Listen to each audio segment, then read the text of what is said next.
is a Saturday night for Franceschi Hall. We have two visiting teams coming in. We have a great color broadcaster with us tonight, Slam Chowder, in her first ever time in the color seat. And we have a very special evening for you because tonight it's not going to be Root Force and the Redwood Rollers. It's going to be the North Betty Jetties and the Widowmakers, the other two teams that exist in Humboldt Roller Derby, and they're going to be mixed with some of the stars of the Redwood Rollers and Root Force. They're going to mix in, and they're going to have a chance to show their talent tonight here in games. First against Emerald City from Lane County, from Eugene, Oregon, and then against the North Bay team, which is a conglomerate from Sonoma. So let's welcome our color broadcaster, Slam Chowder. Welcome to the broadcast. Thank you for having me. And tell me, what kind of special night is this? What kind of feel is it on a night like this? Played in our home team since before the pandemic. It's a lot of fun to mix up our usual rosters, and I think we can expect some theatrics from both teams. There's a lot of home team pride. So talk to me about that. When you say we haven't played in our home teams, what does that mean? Yeah, so Humboldt Roller Derby is like the big umbrella, and that encapsulates, like, when you make the team, you join Humboldt Roller Derby as the league, and then you get put on a home team, either the Widowmakers or the North Jetty Betties. And from there, people get picked to play on our B team, Root Force, or our A team, the Redwood Rollers, both competitive traveling teams. And so, yeah, our home teams it's a lot of fun. We skate with people we don't usually skate with. And we, have a lot of home team pride, like I said. So these are people you practice with all the time. Yes, they are. And these are people that necessarily aren't traveling as of yet. So I would say that most of the people here tonight are playing competitively. That doesn't always happen. When we have higher numbers, when our league is bigger, people do get put on home teams and don't necessarily make the Root Force roster or the Redwood Rollers roster. So this would be an opportunity for them to skate publicly in a competitive game against a visiting team. But because of the way that things are right now, our sort of small numbers league-wise, most of the skaters that you see out here have played in other games before. So talk to me. Small numbers league-wise, you're saying post-pandemic, the league is building back up? Exactly. And how do you see that happening? I mean, it seems like strong teams came in here in the other two broadcasts we did. I mean, is it picking up? Yeah, I would say, we're really gaining momentum. We've got a few new transfer skaters here tonight that are playing with us. Lots of people interested in our training camp, which is how you make the team. So I think we're rebuilding. People want to come play us. We want to come play them. We're on track. So, good pun. Yeah, thank you. So tell me, the Slam Chowder story. You went to the boot camp and then you came. What home team did you get placed on? I am a North Jetty Betty. I'll be playing in game 2 tonight. Okay, and then so you're a North Jetty Betty, and then how did you go ahead and work your way up to the big club? That's a good question. Thank you. You come consistently to practice, you put in the time, you do the workouts outside of practice too, you show your worth, and then you get placed on Root Force, which is the competitive B team. And, as you become a more seasoned skater, you make the Rollers roster. So that's kind of the trajectory. And then do coaches have an idea of what they want you to play, or did you have an idea that you wanted to be a jammer or a pivot or a blocker? I mean, did you have a concept once you went through boot camp of what you wanted to do? Yeah, definitely. I think everybody comes in with sort of, like an inclination about what they think they'd be better at based on their skate type. And I wanted to be a blocker, and they let that happen. So, yeah. And now I would imagine, because blockers are doing the dirty work. I mean, do they have a lot of people that want to come in and be blockers right off? Yeah, I mean, there are typically more blockers on a team in general, because that's just the way that Derby works. So it kind of evens itself out in that way. Jammers are the minority, I would say. Are they divas? I think that they are definitely independent. Maybe not divas, but independent is a good word. Independent? Yeah. And then, I've always wondered about, it seems like a unique and difficult position Tell me about, I mean, specifically, I mean, for our audience, the pivot, because the pivot could get Pivot is past the both. panty and become the jammer, but the pivot spends most of their time blocking, correct? That's true. Yeah, the pivot is unique in that it, they jam, they block, and they also play offense more often than defensive blockers. So it's a really complicated position to play. Yeah, it takes a lot of track awareness, takes a lot of agility and skill. Have you been the pivot? I have occasionally been the pivot. I'm learning how. It's not always my favorite position to play because jamming is really hard, but it's fun. There you go. Well, let me ask this question as we get started. The Widowmakers are getting introduced now, and my goodness gracious, the Widowmakers, they're skating out in their saws. They have axes and cut off Mackinaws as it's really something. I guess if you only get one chance to play a game out in front of the crowd, you're going to take it and be the best. So the Widowmakers are getting introduced now. It'll be Widowmakers, Emerald City, then it'll be North Betty Jetties and North Bay here tonight. Now, Emerald City is from Eugene, Oregon, Yeah. which is a big city. That's true. It's over 100,000 people. It's a major collegiate hub in Oregon. North Bay team is coming up here. It's a conglomerate team of a couple of teams from Sonoma County, which, I mean, has Santa Rosa and has a big population. So I find it interesting that Humboldt is playing these large population centers, and here's Humboldt with 4 teams. Yeah, I mean, we're essentially just one league with 4 different teams, and with the same skaters, just sort of separated into different, organizational units, which we call teams. Okay, so my question is roller derby fever hotter in Humboldt County than anywhere else, you think? I don't know about anywhere else, but for a rural, sort of small town area, yes. Derby is big in Humboldt County. We go hard. Our fans support us. They come out to volunteer. They're excited about our bouts. Nobody really does it like Humboldt. We're in it for the show too. We're a competitive league. We want to do well. We want to rank, but we also want to have awesome community events for Humboldt County. And I think people feel that and are excited about it. So yeah. Well, certainly the games are awesome community events. I mean, folks, if you haven't been out to see a game here at Franceschi Hall, the energy is over the top. We've got a packed house tonight. We're going to have a packed house. Is it a packed house because you've got players that haven't had a chance to maybe skate competitively, and now they're in there for the first time, and they're bringing all their friends and people to come watch tonight? I'm not sure if it's so much that. I think, most of our skaters on the track tonight have skated in a home team game before. I think that this is our last game until September. So I think people wanted to get the derby in while they can. Also, it's fun to see our home teams. Like, they have personalities. The Widowmakers are like the bad girls and boys and gender non-conforming folks of the league. And the bad non-conforming folks. Yeah. I like that. Yeah. So we have all kinds. So when you're on a team, is it kind of up to you to go ahead and talk to your friends and get the crowd out? I mean, is that something that is part of a core value of a Redwood roller derby person, is to let's go ahead and get the people out? Yeah, I think, we're a nonprofit organization, and I'm actually the PR coordinator for the league. There's a lot of legwork that goes into getting these crowds. We do radio interviews, case in point, you all here tonight. We've got a really active social media feed. We do a lot of flyering. We show up at Arts Alive with handbills. So I think beyond just our friends and family being excited for us, we really try to go out in the community and generate excitement. And it's working. Yeah, I'm glad it is. So, and then, so on that side of bringing people in, how do people hear about it? When you're out there spreading the word, are you also trying to get people to sign up for boot camp? Yes, that recruitment is definitely a big part of our PR efforts. Yeah, we want people to join the league.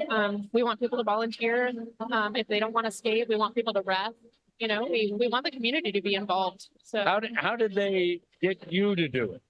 I have a very close friend who got me into roller derby. Mod Behavior number 80, Skating with the Widows. It's one of my besties, and she'd been doing it for years. And she was like, "You should do boot camp," and I tried it, and I was hooked.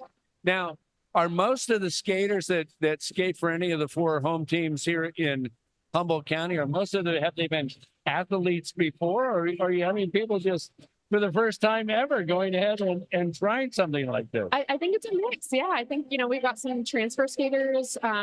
Tonight on the track, you'll see 10-year vets, veterans who've been skating with HRD since, the early 2000s.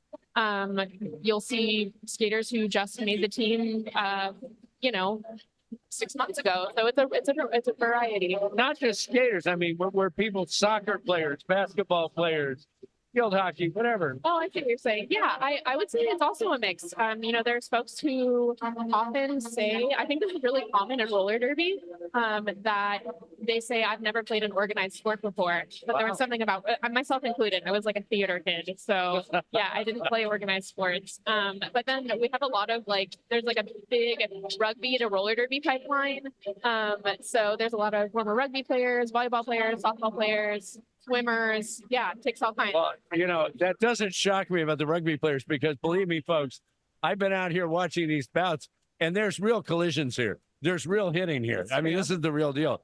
But for someone who's never played sports, my goodness gracious, I mean, it's a real leap. And it is, yeah. But I think that's a commonality amongst most adult roller derby players, is that we didn't have roller derby as a kid. And that's changing because youth leagues are popping up everywhere.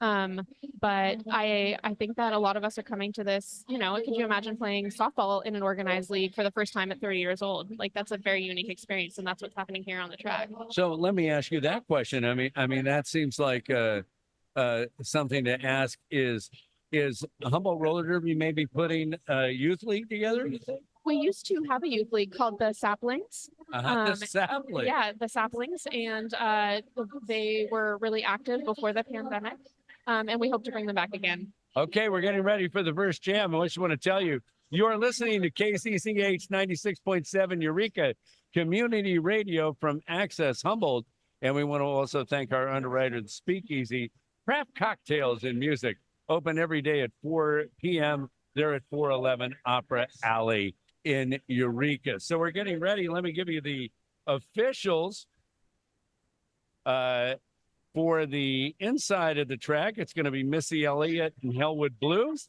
Missy Elliott is the head referee. On the outside, it's going to be Megalodonna and Dirty Carrie. And your jam referees, the ones that are counting the points, are going to be Quake and Bake and Wicked Lizard. Sounds about right. Yeah. If that sounds right. Mhm. These are words I've never said. Yeah, derby names will get you.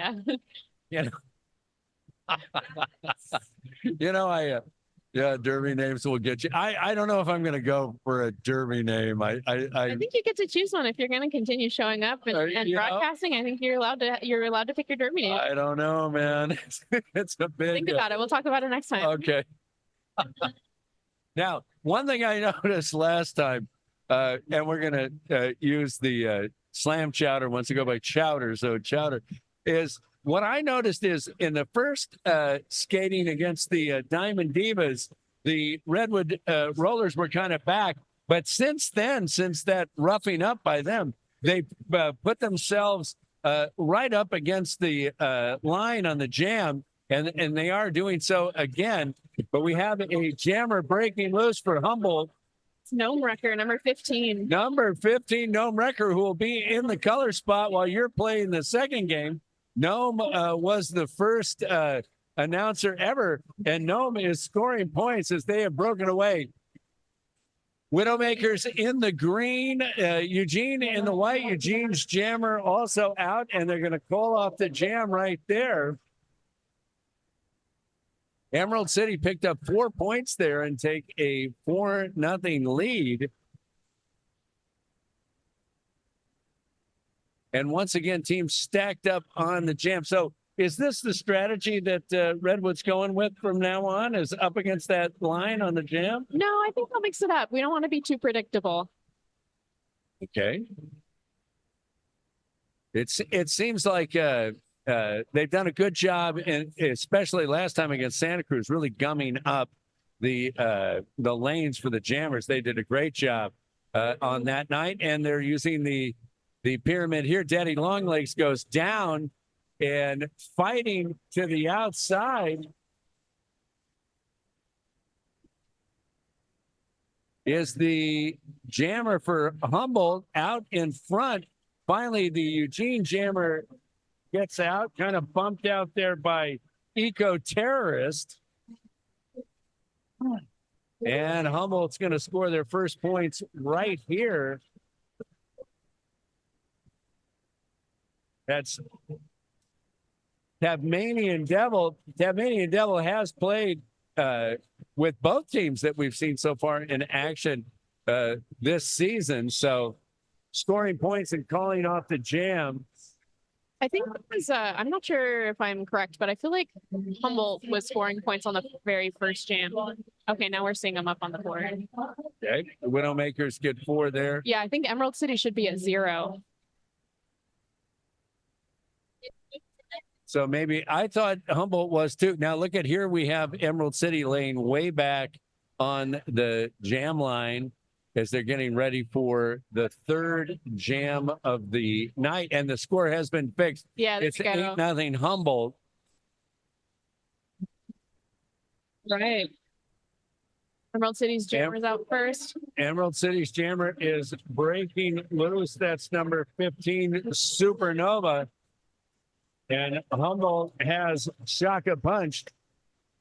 Great play there by number 59, Born Wicked, knocking the Jammer for Emerald City out. But also the Jammer for Emerald City must have thrown a hip or something. And they call off the jam. Now, explain to me calling off the jam. I mean, that's the real nuance of this game, isn't it? That is true, yeah. So only the person who's designated as lead jammer can call the jam off. It's strategic. It's often called before the other jammer can score points. Well, at that time, Emerald City's Jammer was knocked down. Humboldt very aggressive in the pyramid to go and breaking loose. That's Carl Sparks, and they've been very impressive in the last 2 matches that I've seen. Oh, yeah. Carl's a relatively new skater, and they're killing it. Carl Sparks, the night against Bakersfield, the Rollers had such a difficult time getting their jammers loose. And then last game against Sparks is going to call off the jam now. The last game against Santa Cruz, my goodness, 273 points. They ran wild. It was a blowout. Yeah, for sure. Did you expect anything like that night? No, I think we thought that was going to be a much closer game. I mean, of course we were happy to win, but yes. But yeah, it was we definitely thought it was going to be more of a battle than it was. Well, 12-3 here. Now, do you know anything about the opponents when they come in? Do you know anything about Emerald City? We do. We tend to try to find footage of them playing beforehand, and we study it, like any other sports team. And when you say you study it, I mean, are you in film sessions? We do footage watching at our team office occasionally. Wow. There you go. So now all the blockers are up on the line as the jam starts. And what we see here is the stalling that comes. Good job by Humboldt laying back and getting bodies on the jammer. That's Gnome Record that's she gets pushed out and has to come back later. But breaking loose is Malice in Wonderland. And they are on the jam for Eugene. Gnome Record gets knocked down in the far stretch as Malice in Wonderland is coming up to the back of the pack and trying to score and right into that Humboldt triangle pyramid. What do you call that? The tripod. The tripod. There you go. Humboldt playing it well and adjusting and shifting and keeping Malice in Wonderland from breaking loose and scoring any points. Outstanding defense right now. And Gnome Record is finally loose and coming around for an opportunity to score points. But before Gnome Record gets that chance, Malice in Wonderland calls off the jam. I think Malice in Wonderland just saw the futility of trying to get through the tripod there. Right. Yeah, I think they didn't want Gnome to start scoring points on that scoring pass, so that's why they called it. You know, I'm always interested when you're a blocker, when your skater comes around, you're setting picks and screens, right? And trying to free them. Yeah, unless, it depends on how focused we are in defense, but typically, yeah, if your jammer's coming around, you want to try to mess up the other pack a little bit, give them an opportunity to get through. So here we are, jam number 6 starting, and breaking loose is Travanian Devil. The Travanian Devil coming around, and they will be on the scoring play and slammed into the Emerald City defense and knocked out by number 99, Worm Garden. Players on the ground here. Is some hitting going on in the second turn. Travanian Devil trying to break loose, but breaking loose for Emerald City is Cinnabons with a you talk about dramatic kind of a face makeup of a skeleton or something. Cool. Yeah, Derby's fun. We're serious about our sport, but we like a little makeup sometimes. Well, didn't you go with I interviewed you last time and you have cobwebs? I did. Yeah, good memory. It's true. And so, explain. How does that, Yeah, roller derby has a history of being theatrical. I think, when we look at roller derby of the 70s, I think there was fishnets and short skirts, and some of that spirit still lives on. And so, is that an easy transition as a theater kid into roller derby? Yeah, yes and no.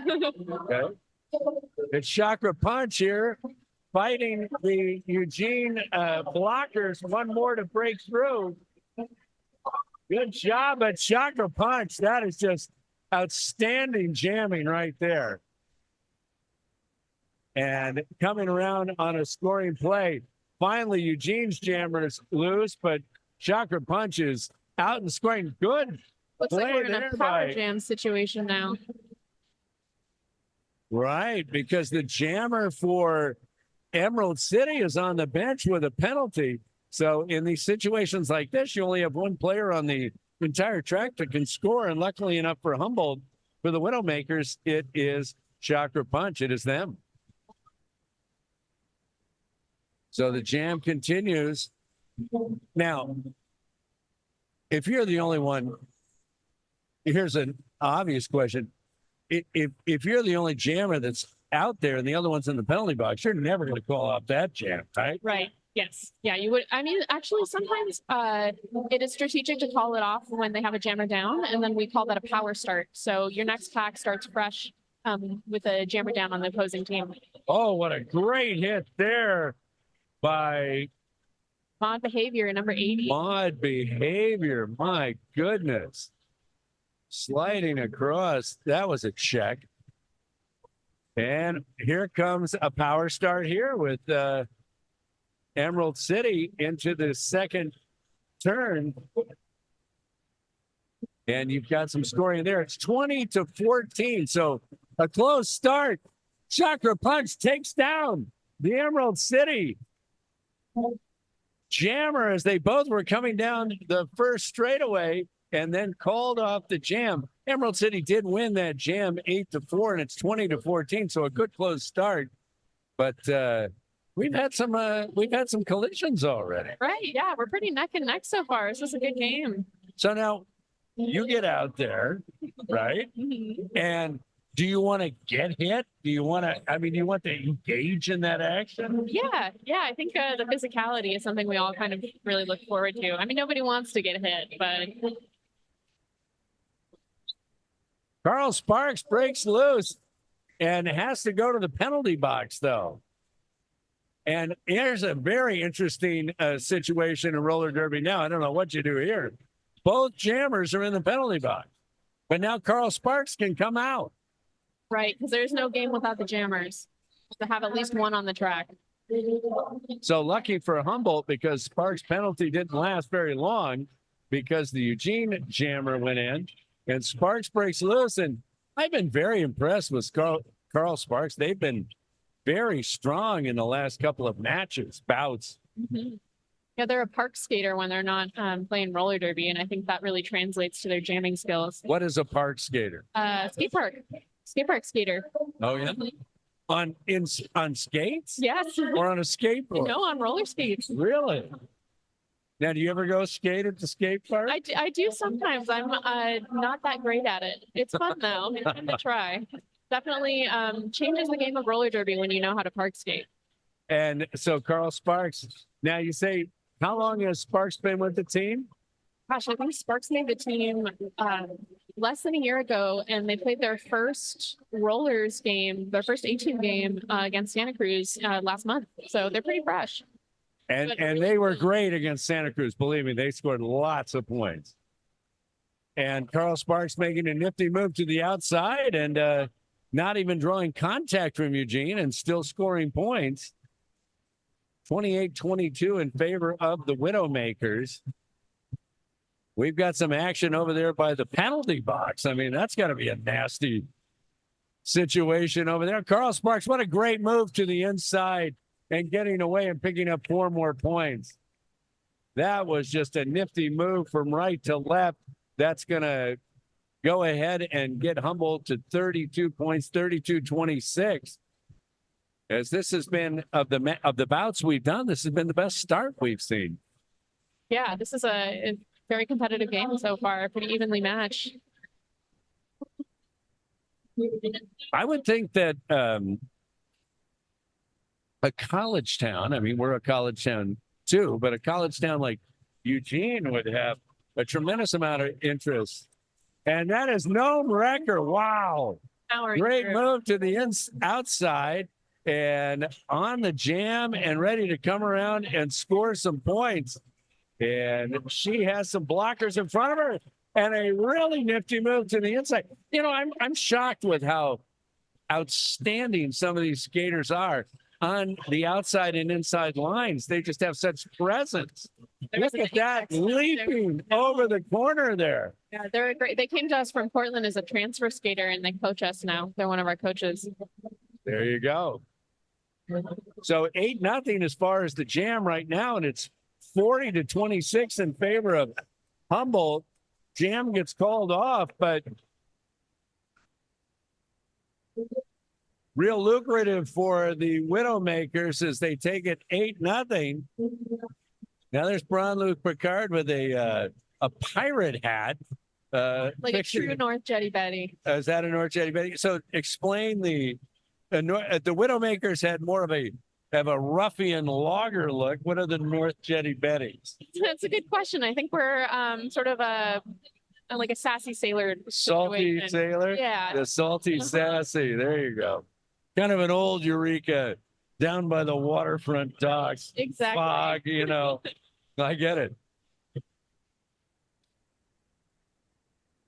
Some tough play right there. Some outstanding defense by Peaches and Scream. Doing a great job on the tripod and knocking the jammer out. And then what I think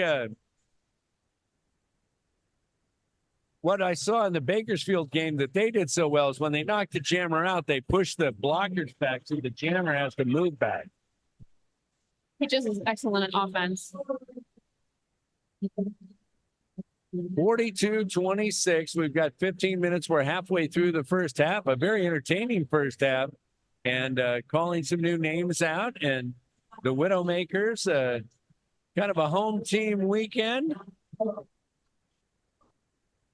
you think it has a different feel when these teams take the track? I do. Yeah, I think this is not a WIFTA WFTDA sanctioned game.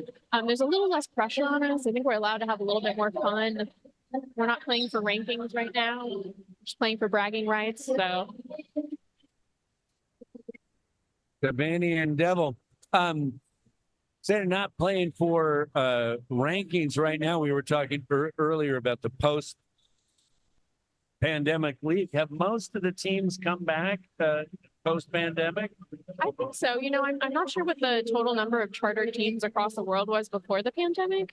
But it seems like most North American teams are back on track. Plus lots of new charter teams all the time. So now, in your career, California and Oregon, has that been the extent of the travel for you in the Redwood Roller Derby? I have, for me, yes, but I have seen our league go to Canada in 2018. Our league traveled to, I believe, in 2018 as well to play competitively. Humboldt went to Canada? Mhm. Wow. Yep, yes, we Canada 2018. There's a timeout here with 13:27 to go, 44-26 in favor of the Widowmakers. You're here on KZZH Radio listening to live roller derby.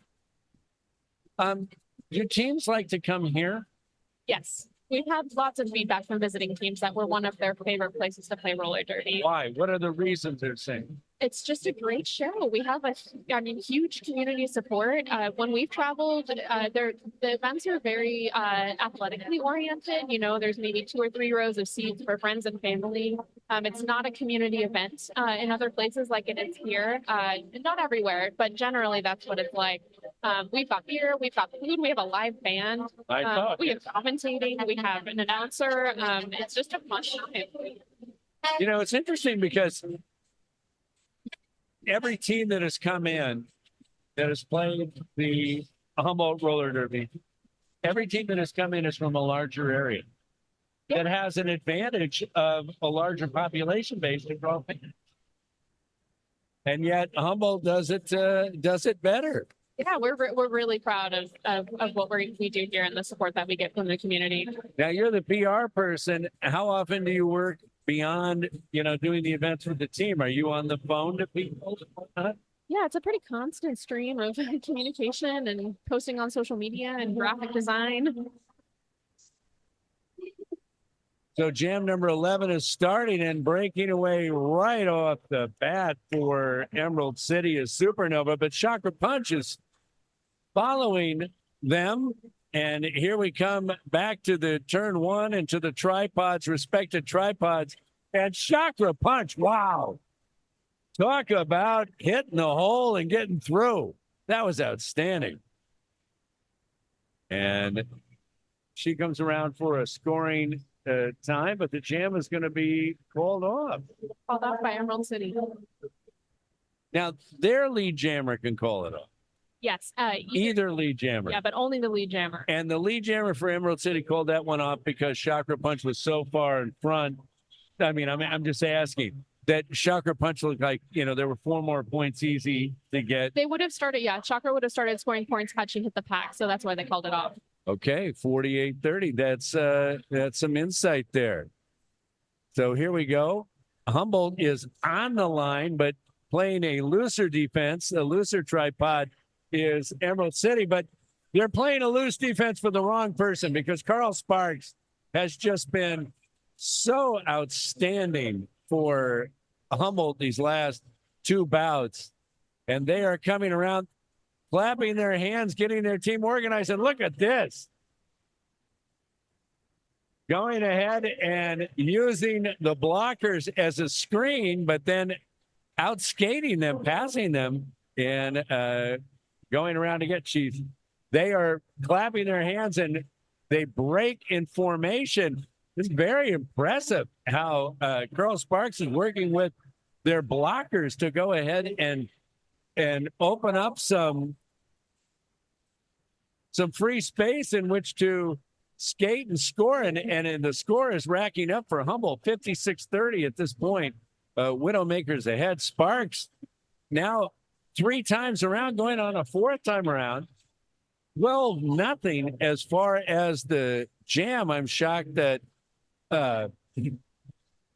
Eugene doesn't call it off. Cinnabons is with a ghoulish face skating around and coming to beat Humboldt, and they are going to finally call off the jam. That was a great jam. That was an amazing jam. I really think you say that Carl Sparks has only been about a year on the team, but I think you have a rising star. I agree. I think we all agree. Yeah. When you saw them clapping their hands, that was a, not to give away our trade secrets, but that's a signal, the kind of offense that they're asking for coming around the track. So that's what's happening Do you there. think that other roller derby teams are listening to this broadcast? You never know. It's like baseball players. You have to cover your mitt over your mouth so no one sees you, Doug. Keep the secrets. There we go. Well, it was well coordinated. That was for sure. Gnome Wrecker is the jammer, but now Gnome Wrecker is headed for the penalty box. So that means that only Emerald City has a jammer on the track. But my goodness gracious, outstanding defense by Humboldt in the tripod, and Malice in Wonderland has yet to even get to the second turn. That's how tenacious the defense has been. Yeah, the score difference is just growing. And the last player, Torkin Beans, has finally passed. And now Emerald City with a chance to score. Malice in Wonderland coming around, but can't be too happy about facing this group again. And hip check to the outside. Now Gnome Wrecker back into the bout, and they have passed the blockers of Emerald City and are loose and can score. Meanwhile, Malice in Wonderland is finding it tough sledding over there and calls off the jam because they must be exhausted. That was great defense. Battle. It was. Yeah, it's really hard to play that good of defense when you have an entire pack playing offense because you don't have a jammer on the track, so they're not worried about your jammer. Is that the hardest time when you're a blocker, is when you've lost your jammer and it's just up to you to keep them from scoring? Yes, I think so. Yeah, because not only are you blocking their jammer, but you're also trying to avoid their offense. Wow. So here we go, 8:55 to go, first half.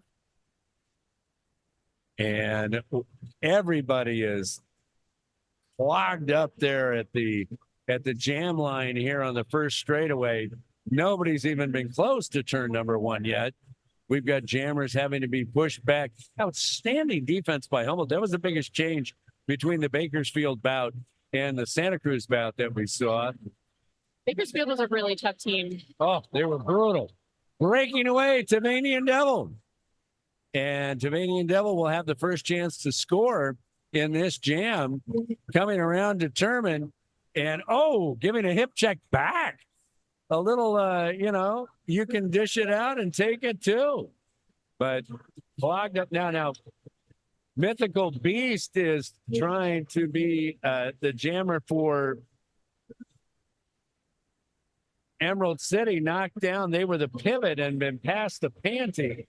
And we'll try to get that on and get past. But great job by Humboldt.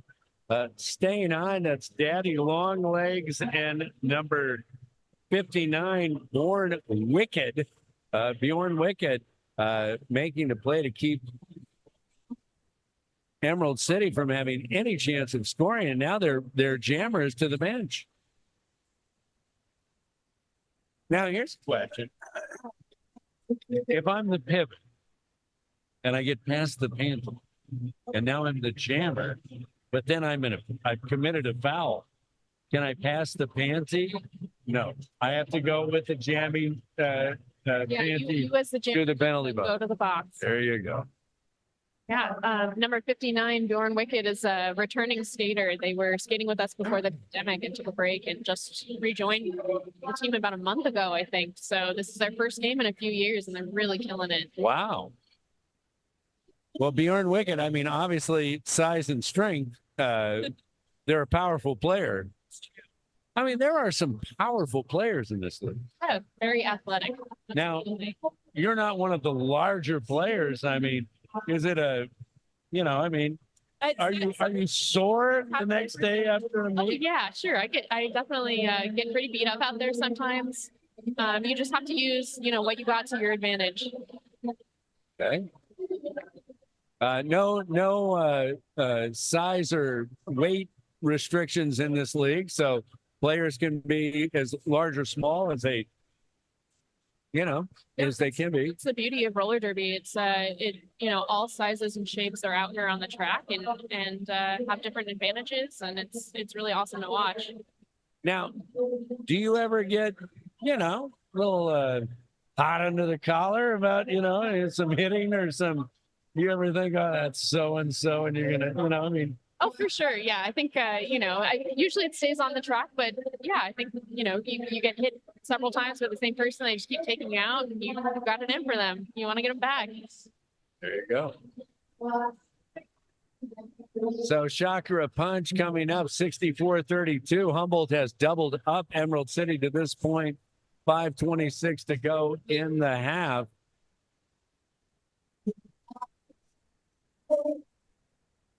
And Mythical Beast is loose for Emerald City and coming up to the pack to try to score some points there in the top of turn number one. And Mythical Beast has indeed passed and is leading this jam 8-0 at the moment. So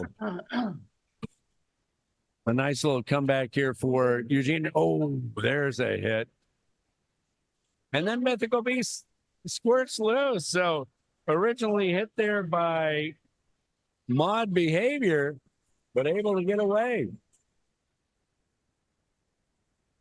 64-44 as Mythical Beast runs into the tripod here in turn two, and Chakra Punch passes Mythical Beast, and they're going to go ahead and call the jam off. A very lopsided jam in favor of Emerald City, 12-1, but the score is 65-44. What happens at halftime for if you're playing? I know you're going to leave us and go get ready for your game, but what happens at halftime if you're the team that's playing? Do the coaches talk to you? Do they? Yeah, we have a conversation about like what's working, what's not working, things we want to try in the second half. Usually there's a little pep talk involved. Go get water, we decompress a little bit, we switch benches. Why is that? I think that there's a visibility aspect. We're watching our bench coaches constantly when we're on the track. I think it's just a fairness thing. Yeah, that's halftime. There you go. That's what halftime. We give away things. There's a great raffle going on tonight. Oh yeah, what is the raffle tonight? There's all kinds of gift baskets, things locally donated, really good local wines, cheeses, and all benefits HRD. Right on. So how much? We have a timeout here on the track. 4:13 to go in the first half. 65-44. How much of that occurs as far as going out and getting donations and things like that for raffles and fundraisers? It's a ton of legwork. We're a 501c3 nonprofit, 100% community funded, volunteer run. So we have a sponsorship drive every year. You can see all of our sponsors here on the walls with their banners. Donate money, donate time, donate goods. Fantastic. And we want to talk about some of our underwriters that are doing the same thing. The Speakeasy Craft Cocktails and Music open every day at 4 p.m. 411 Opera Alley. Rennie Public Law Group, solving the problems facing local governments. They do negotiations. They do labor negotiations. 415-848-7200. Juan Pablo Cervantes. Urging you to register to vote. And also Brio Cafe, European style bistro with organic bites and artisanal coffee. 7 days a week, they're open 8 to 3. And they're and all of those underwriters, thank you, are putting these broadcasts on the radio. Is Humboldt Redwood roller derby the only roller derby team with a radio broadcast? I'm not sure. The only one that I know of. Yeah. Well, we're happy to do it. We're at KCZH Radio 96.7, 65-44, 4:13 to go in the first half. The Widowmakers have shown well. You say that a game like this is more fun, no pressure, but for somebody that has yet to play, either with Root Force or the Redwood Rollers, I would think that, this is your one chance. Oh yeah, and I mean everybody gets nervous, and we all want to do well. We want to do well for our community and our teammates. So it's not like there's no pressure. There's always pressure. There's always competition. Do you get nervous on game yeah, day? I'm nervous right now. You're nervous. So take me through it. You wake up in the morning, you got a game that night. I mean, you change how you do things in that day? Do you eat differently? Do you not do certain activities? Do you get your game face on? Are you grumpy? You gotta go. What's happening? All of the above. All of it, yeah. I mean, I think you try to hydrate a lot. You try to eat well. I listen to music that makes me feel like. What are you listening to get ready to? A lot of like women rappers, which is not usually what I listen to. Okay, the jam starts. Jam number 16, and for Humboldt, ready to watch. Carl Sparks. Carl Sparks is taking no prisoners, blasting through the Eugene line. I mean, Carl Sparks, they have been so impressive these last 2 weeks. And meanwhile, Humboldt doing a fantastic job. And I'll tell you who's doing a fantastic job is Eco Terrorist. Eco Terrorist, not the largest player on the track, but a tenacious player, keeping Emerald City, that's Malice in Wonderland, from scoring. Meanwhile, Carl Sparks, the action was moving the outside. Sparks went to the inside. Fantastic move. And it's 73-44. Sparks has outscored Eugene 8-0. Malice in Wonderland has spent more time on the ground at this time around the track. Great defense by the Humboldt blockers. And Carl Sparks is going to call off the jam. And is that the best? I mean, when you look at a jam, 12-0. That seems like. It's a great jam. That's a great jam. That is a great jam. And jams usually don't go the full 2 minutes, right? No, they go as long as the lead jammer wants them to go, typically, unless there is no lead jammer declared, and then they'll go the full 2 minutes. And when no lead jammer declared, like if the pivot has become the jammer, if somebody's in the box, that kind of thing? Yeah, Okay.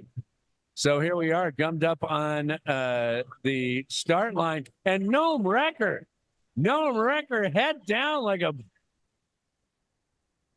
my goodness, like a human bowling ball going through that line. Fantastic.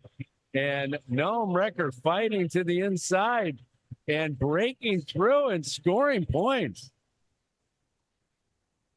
And calling off the jam. Noam had a tough time in that Bakersfield bout, but not tonight. Looking fantastic, breaking through there, scoring 4 points. And now this game, there's a little width here in the score, little distance. It's 81-44. Now, when blockers, let's say Eugene, like they have here, has decided to come out and not get right on that jam line, but a little deeper down near turn number 1. Now, Humboldt is meeting them there. Is that a strategy to just everyone start at that side, or do they not want to come up and meet the blocker in that situation, or the jammer in that situation? It's always an interplay with, the way that we start off the line, about making sure that we're not getting offense played on us immediately. So I think that was that strategy there, was to get right on top of them so they couldn't block, get their jammer through off the line. So Tavanian Devil is the jammer for Humboldt, doing a great job fighting through. Meanwhile, Humboldt is doing a fabulous job defending against Electric Mayhem, which neither seems electric or mayhem at this point. They're really getting stopped in turn 2 and a little wobbly, to be honest. Meanwhile, Tavanian Devil is coming up for another scoring pass, having already scored 4 points. And Tavanian Devil is the one delivering the blows. Looks like Emerald City Pivot has the jammer helmet cover here. It has the star. So the panty has been passed, and then right in time for the panty to be passed, the pivot goes into the penalty box. So Humboldt will be the only one, and now the jam is called off. So a 4-0 score there, 88-44. It's great. That was a fun first half. I have to leave you for about 15 minutes. Was that the end of the that was first it. half? It was a fun first half. You're I'll be leaving? back. Yeah, I got to go warm Well, up. thanks a lot. Thanks. I'll be back. You're going to be back. You're going to warm up, and then I've Yes. never had a color announcer leave, go warm No, up, I'm and sorry. go back. I will be out of breath when I come. You might be sorry. But Fantastic. we've got our former coach Trey, who's our bench coach tonight, is going to come do the halftime interview, so you'll be all over. Okay, 88-44. This is the first time Humboldt has been in action since that fantastic night against Santa Cruz, and they look wonderful again tonight. The Widowmakers 88-44.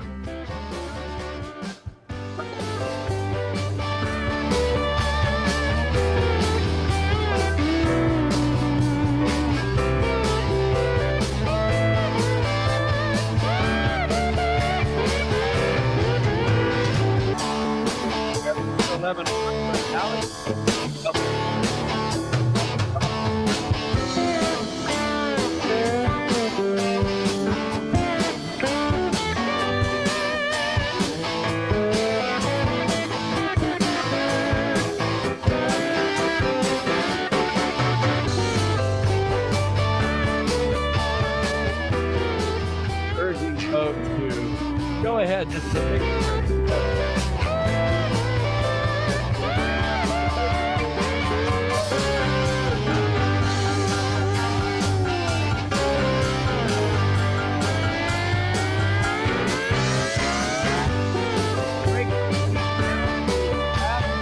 interview.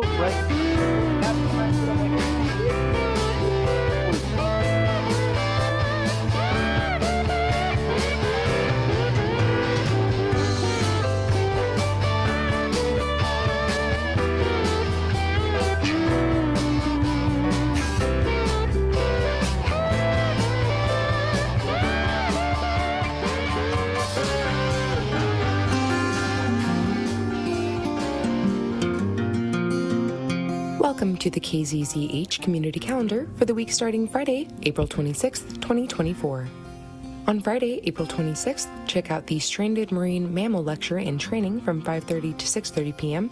at the Community Clubhouse, 1555 Upper Pacific Drive in Shelter Cove. Dr. Don Goley, Director of Cal Poly Humboldt's Stranded Marine Mammal Monitoring Program, presents a free lecture on Friday night, followed by a training on Saturday morning for those interested. Email Justin at lostcoast.org to find out more. Also on Friday, roll into the public skate from 6:30 to 9:30 p.m. at the Fortuna Skating Rink, Roner Park, in the Fireman's Pavilion. There's a modest admission price, but it's free for adults with a skating child. On Saturday, April 27th, come to Queer Humboldt's Creative Zone starting at 2 p.m. at Queer Humboldt's Bayard's Place, 1391 G Street in Arcata. This is an open art studio space for all ages. Chill, follow along with the project, or just create. Light refreshments and supplies will be provided. Find out more by going to queerhumboldt.org. Also on Saturday, Humboldt Math Festival is celebrating its 15th Community Celebration of Mathematics from 12 to 4 p.m. at the Adorni Center in Eureka.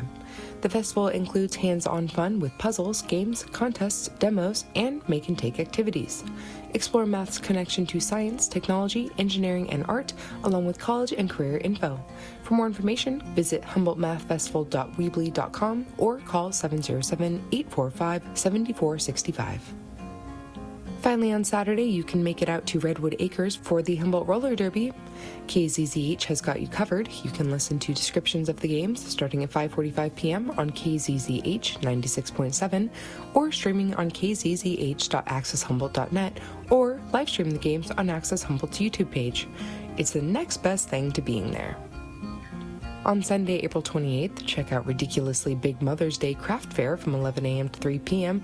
at Sapphire Palace Blue Lake Casino, 777 Casino Way. You'll find something special for the moms in your life. There will be 30 vendors, plus food, drinks, and a bar available. In lieu of ticket pricing, they are asking for unopened pet food or monetary donations to support the Humboldt County Animal Shelter with either pet food donation or a cash donation. Email info@bluelakecasino.com or call 707-668-9770 for more information.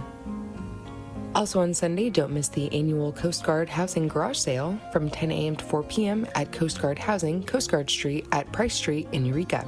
This is a multiple family garage sale.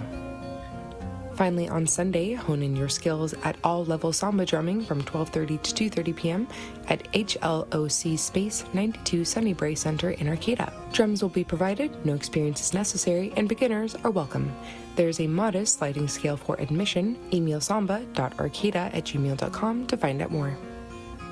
On Monday, April 29th, check out Humboldt Offshore Wind, Challenges and Opportunities for the Local Community from 5 to 6:30 p.m. at the Behavioral and Social Sciences Building Room, 166 Cal Poly Humboldt in Arcata.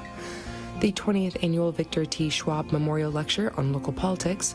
This panel will share information about the offshore wind project being developed in Humboldt, encourage discussion of perspectives on the project, and highlight how the local community can express their views and concerns in the decision-making process.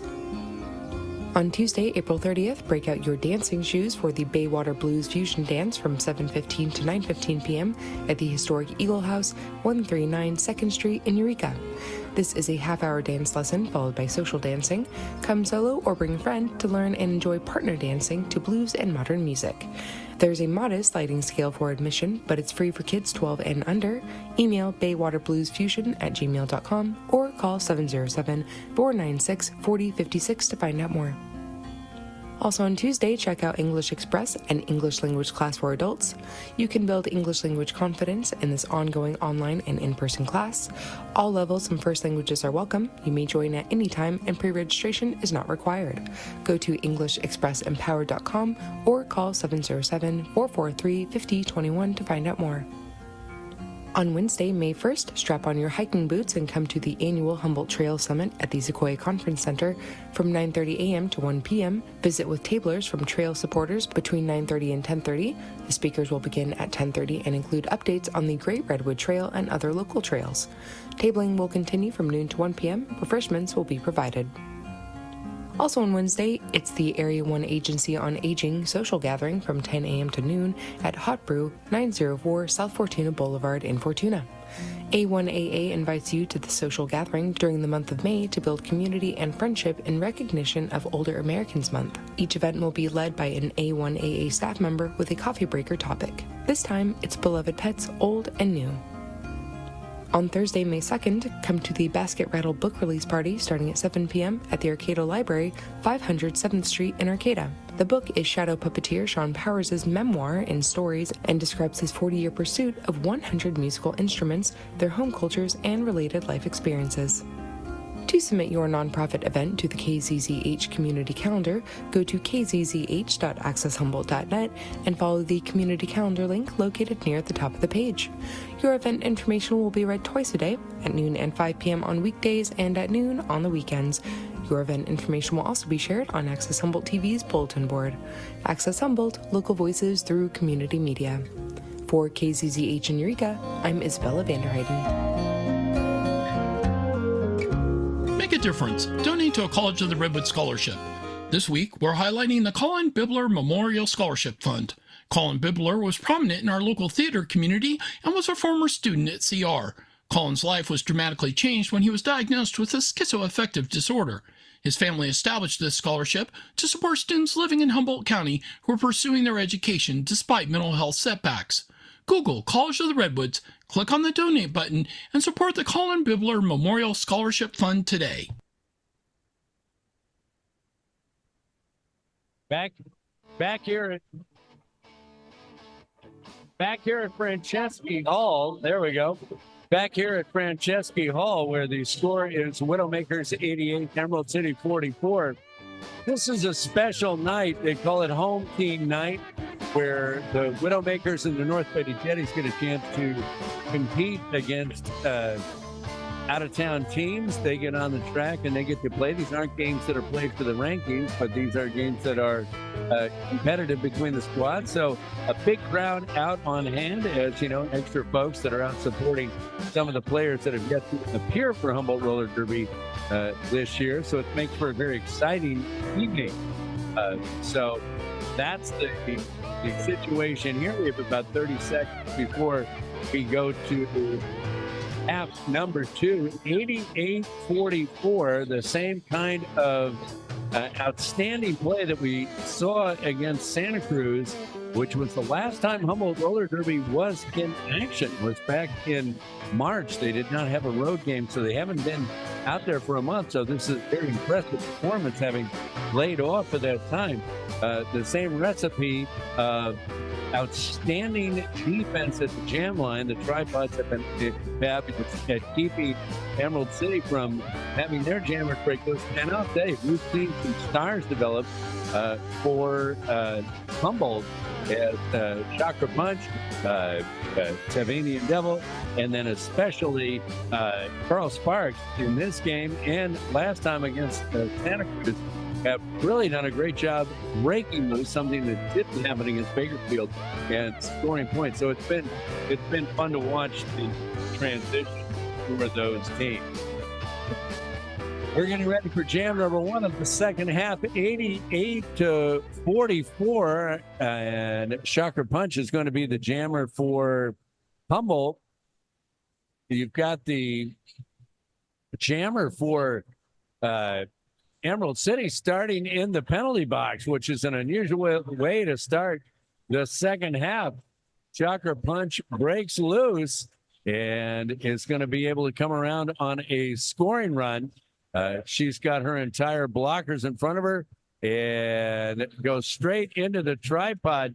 Now we see the blockers helping from behind, and Chakra Punch able to escape left side down low inside of turn 2 and score 4 points. Now in off the bench and into the game, a land tuna for the Eugene Roller Derby, but they are hit hard, Emerald City. She is hit hard in turn number 2. Meanwhile, Chakra Punch coming around again for another pass. Land tuna finally gets loose, but half a track behind Chakra Punch as she engages in turn number 3 and delivers the blow and breaks loose and calls off the jam. That's how you call off a jam. You go around for the third time, you level somebody, and then you call off the jam, having scored 12 points, 12-0. 100-44. Remember last time out, the Redwood Rollers scored 273 points. That's after not scoring 100 against Bakersfield. So we've seen some offensive output increase here in the last 2 bouts. Everybody's up on the original jam line right here, both teams, as it's getting thick. And Carl Sparks, what does Carl Sparks care? Carl Sparks just breaks loose to the outside like there was no one there. Little inside, little outside, and Carl Sparks, there's people falling all over the place. But Carl Sparks driven out and has to go back from the jammers, but is able to break through, score some points, and immediately calls off the jam in a 4-0 run for Humboldt. Humboldt scored the first 16 points here of the second half. And that time Sparks, knowing that Supernova was behind them and ready to score, went ahead and called off the jam. Everybody up tight here again on the top of turn number 1. 104-44, a 60-point advantage for a Humboldt team that is really finding its stride offensively, I think. And here's Noam Record. Noam Record, there is nothing fancy about Noam Record.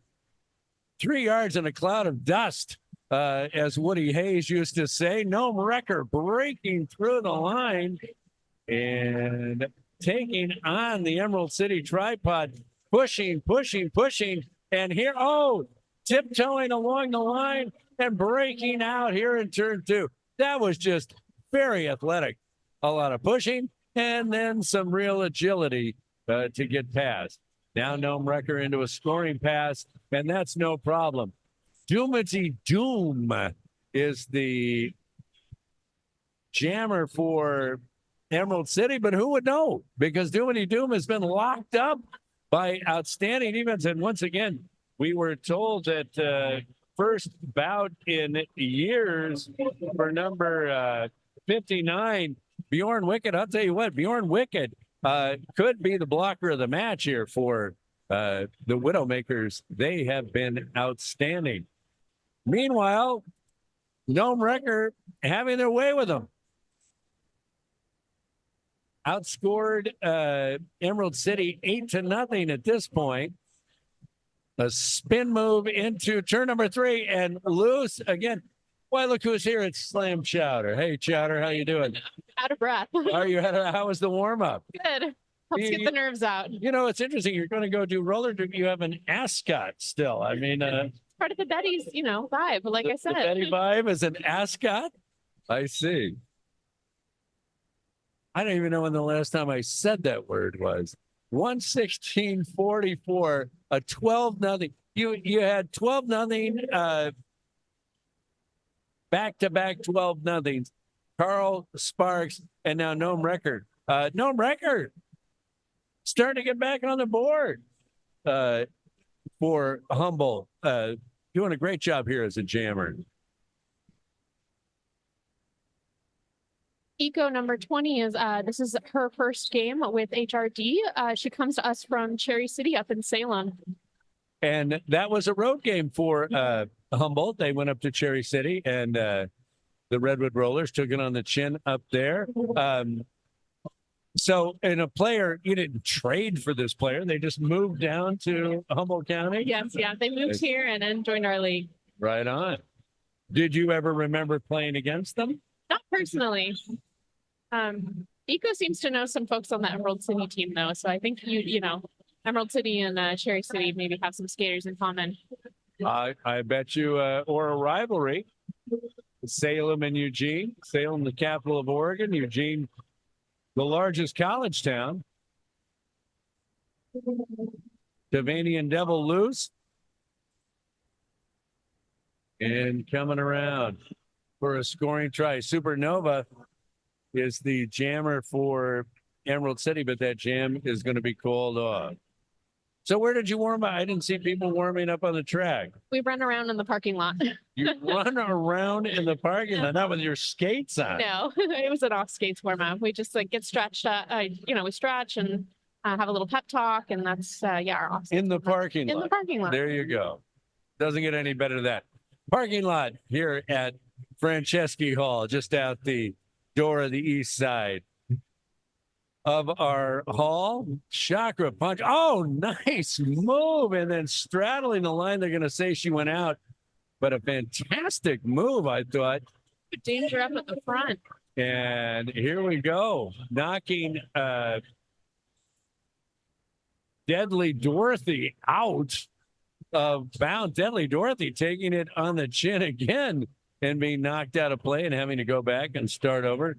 Meanwhile, Chakra Punch has made their way around. No, it made their way around to the penalty box. That's where they made their way around to. They're waiting there. So Deadly Dorothy is the only jammer on the track, and yet I think Deadly Dorothy had a little too much of this Humboldt defense and passing the panty to Lantuna, the pivot, who's going to go ahead and get in position. It is not surprising that this defense has been so tenacious with Bjorn Wicked on the track. Bjorn Wicked has been a real weapon.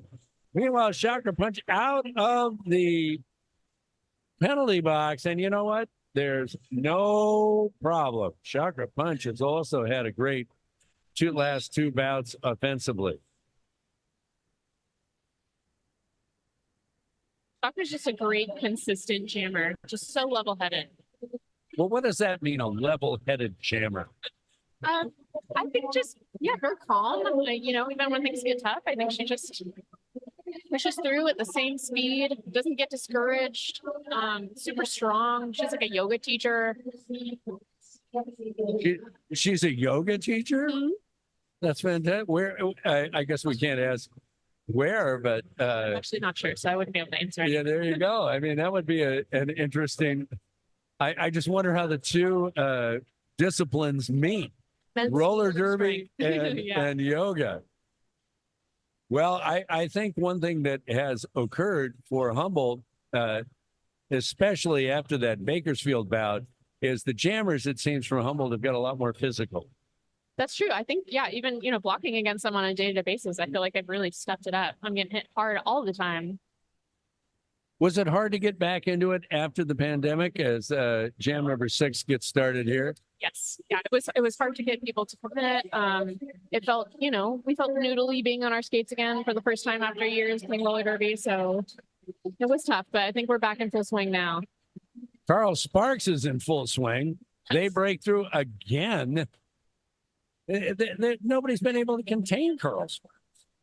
And Carl Sparks comes up. One of the things Carl Sparks does is Carl Sparks is able to get to the line of blockers and has tremendous vision. When they see any opening, they go for it.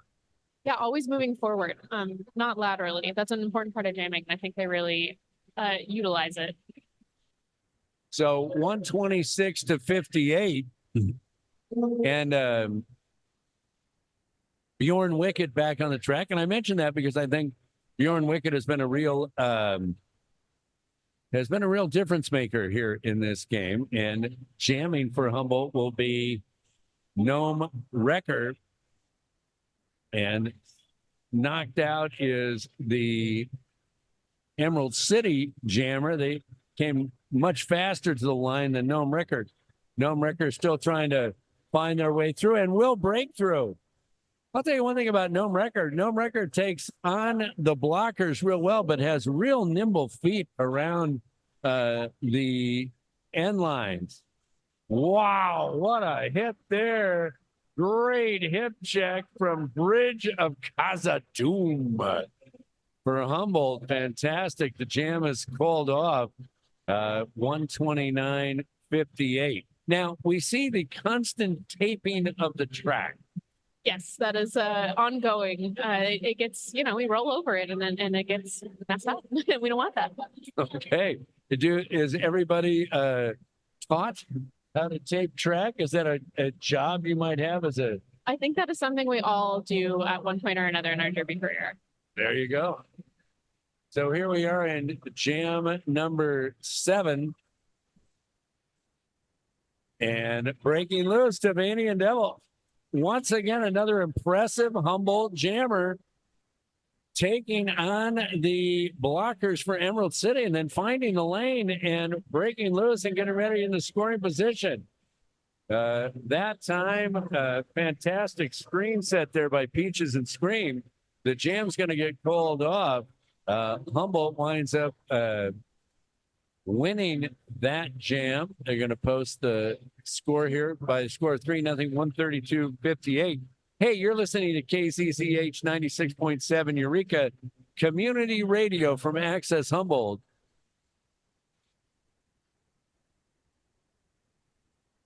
When we saw Gnome in their last jam hesitating on the line, I think they were playing some defense against the other jammer. Well, explain that. Jammers have the opportunity to play defense. They'll hold back a moment. They won't charge right through the pack. They'll throw a couple hits on the other jammer, help, funnel them into the tripod, and then take off. And I think that's what we were seeing. Let me ask you a question, coaching-wise. As Chakra Punch, my goodness gracious, what a tremendous individual effort. There are 3 Emerald City blockers doing a tripod, and Chakra Punch is leaving them on the track and breaking loose in turn number 2. I mean, that's just 1 on 3 and a fantastic effort. There was no yoga there. That was smash face. It's all in the core. There you go. There it was. And speaking of the core, she's going to touch the core and call off the jam. And it's going to be 136.58. Don't forget the Speakeasy, one of our underwriters. Craft Cocktails Music, open every day at 4 p.m. That's at 411 Opera Alley. You got music, you got cocktails, you got atmosphere. The Speakeasy underwriting our broadcast, and we thank them for that. All right. Carl Sparks back on 136.58. Now, as Carl Sparks goes for it, Carl Sparks is very good at bumping backing up, assessing, seeing the hole, and then going for it. Outstanding ability for Sparks to make sure that they see the opportunity to score the points. And once they're bouncing off the blockers again and cutting to the inside and scoring on a 4-0 run right now. And here's another signal. What does this one mean? That's the punch. They're going to send one offensive person up and sweep aside. Wow, the punch. So here we are. Slam Chowder giving us trade secrets. The punch. And Carl Sparks trying to pass the Emerald City group in turn number 3. And that is successfully done. The punch. The punch works out. It's an 8-0 run right now for Sparks. Meanwhile, the tenacious Humboldt defense just absolutely bottling up Emerald City and Supernova. I think Humboldt Roller Derby is really doing a good job of utilizing sort of the down moments when the jammers aren't engaged with the pack, trying to pick off other points, keep jammers away. Just a really good use of time. Outstanding, Carl Sparks. Another 12-0 run for Sparks. I mean, you've had some pretty impressive performances tonight.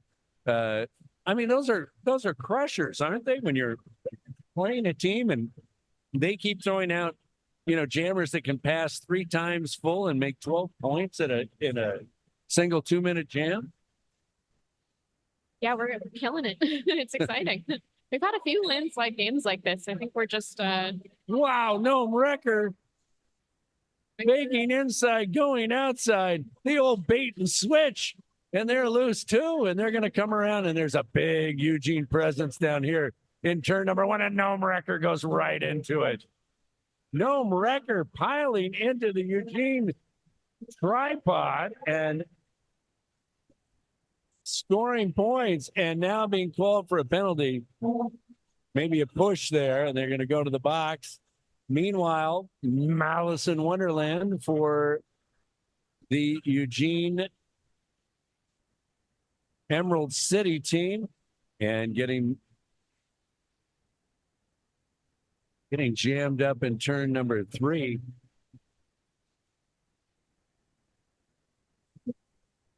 danger number 711 is another new transfer skater. This is her first game with HRD, but she comes to us from SoCal. Oh, really? Seasoned skater, yeah. Seasoned transfer skating. There you go. What team in the Southern California League? I'm not sure. There We'll you find go. out. A mystery team. Meanwhile, Noam Wrecker comes out of the penalty box and is back on the track. It looks like the action, all the contact's going to be here around turn 1. And Noam Wrecker, just knocked out by Mythical Beast. And that means they're going to have to go back and start behind the blockers, but now able to get away. Deadly Dorothy unable to handle the Wrecker. Noam Wrecker destroying the tripod for Emerald City. Noam Wrecker is a wrecking crew at the moment. What's so impressive about Gnome is that they never scrub speed. They never slow down when they hit the pack. They just hit it full force and keep going. I noticed that Noam Wrecker is a really good skater. I mean, really has, all these skaters are good skaters, but really has an incredible ability to change direction, to straddle the lines. Just some outstanding track presence.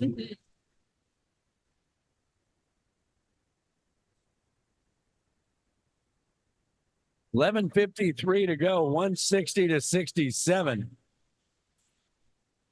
Widowmaker now. The Widowmakers play here. The North Betty Jetties are next. Any competition between the two as far as how they're going to do tonight? Definitely. I mean, yeah, I think there's some bragging rights at stake. Who's gonna win? Are we both gonna win? Friendly competition for sure between the two. Well, the Widowmakers are going to win. Yeah, that's true. And the North Betty Jetties have had the gauntlet thrown down to them. Yeah, we hope to pick it up and carry it forth. Now, will there be some trash talking, so to speak, if you don't hold your end of the bargain? Yes, absolutely. Oh, Yeah, so you don't want that. we don't want that.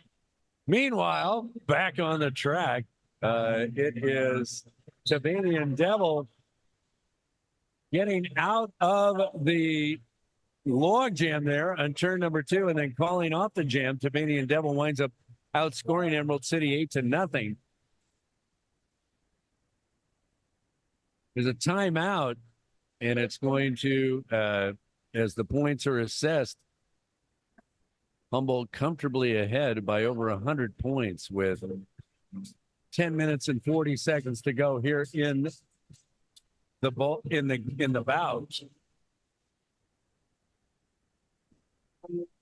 Now, do you have to go back out and warm up in the parking lot, or will they let you on the track this time? No, we're going to be on the track. Oh, this time. that's there.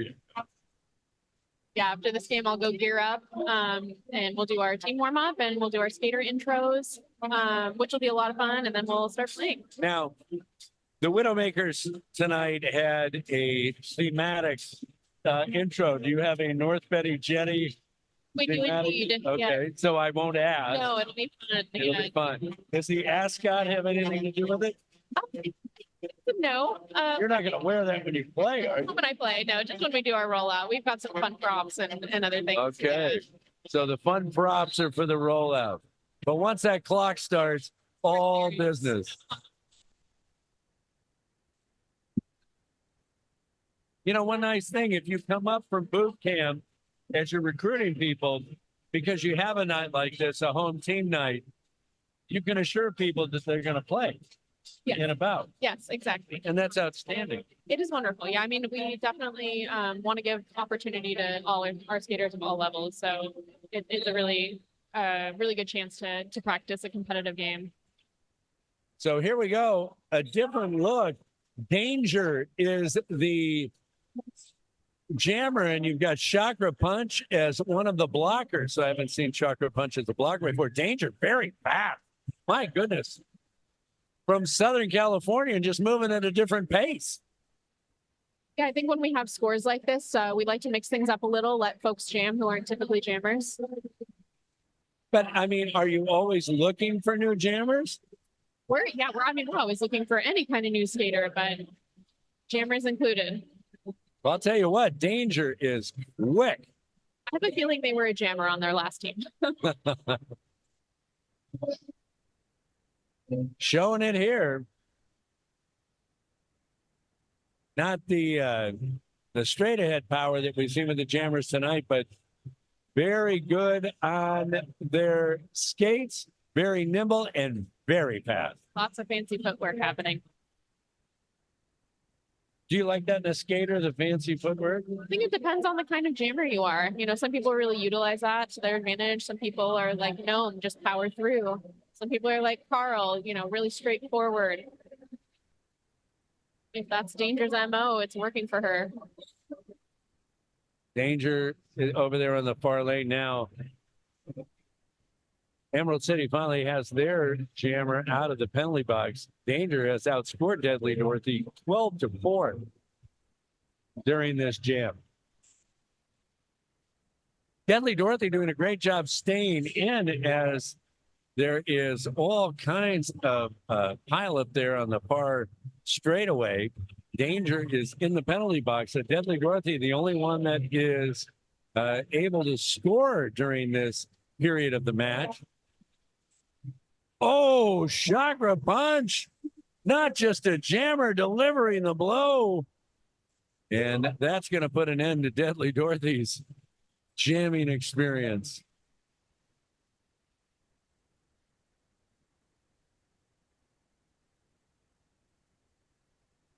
Carl Sparks going to be the jammer here, but taking the time to talk to the blockers and maybe get a formation set up before it starts. Yeah, they've got a plan going for the off the line play. Are there plays that you like the best? I like, off the line, I like what we call a pinchers, which is like, two blockers on each side, and we start up front and we roll back and then switch the other tripod and try to make a lane for our Wow. jammer. It's a fun one. There you go. We'll have to look for that. Is that they call that play? Yeah, you'll probably see it in the next game. You'll see us set up in front that way, two jammers on each line, or I mean two blockers on each line. You can give me a signal when it's going to happen. I'll do some crab signs. Oh yeah, We that's do. it. Yeah, The picture. I got it. All right, you heard it here. We're going to get inside the squad. 183-77, 8:29 to go. It's been all Widowmakers. This game started out. The first 10 minutes were very close, but the Widowmakers have just had outstanding jamming tonight and also efficient blocking and have run up the score at the moment. So here we go. And here you go. New skater on the track. Eco-terrorist. Wow. You cannot knock eco-terrorist down. They had her on the line and pushing and shoving, and now she leaps over on the inside. Are you kidding me? All kinds of outstanding skating by Eco-terrorist. Slapcat is the jammer for Emerald City, but Eco-terrorist in the far corner. What an impressive, I mean, calling off the jam after an 8-0 run. And it's going to take it to 199 to 777. 8-3 is the final total in that jam. But I'll tell you what, Eco-terrorist and Danger, I seeing some new people, calling some new names. You know, it's not uncommon at the start of a game for the score to be really close for a while. We call like the first 15 minutes of every game homework. We're doing homework at that time. You know, we're trying to figure out what's working against the other team, what's not working. So I think that's why you see it sometimes and it looks really close and then the score just grows, the differential. Well, it certainly has here. Humboldt has worn them down. And look at Gnome Wrecker work. Gnome Wrecker was knocked down 3 times trying to escape and finally has. And Gnome Wrecker is going to come around after all that work and be the person that's able to put up some points on the jam. And taking on the tripod over there on the far straightaway, Gnome Wrecker staying inbounds and racking up some points. And the Widowmakers are going to cross 200 points here pretty quick. Maybe even on this jam. If you put up 200 on someone, you really... It was a landslide. Yeah. You really shellacked them. Peaches and Scream doing a great job on the jammer. Jammer's trying to pass the panty for Emerald City, but it's just not going to happen. Meanwhile, Gnome Wrecker goes up the jam. 199 to 80. There's 5:38 to go.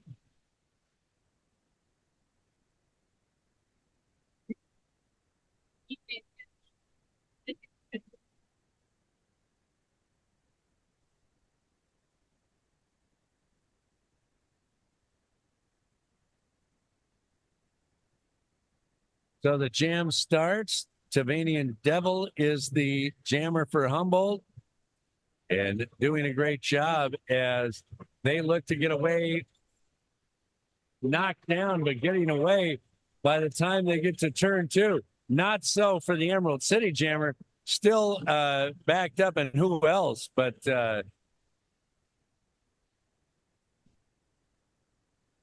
Bjorn Wicked and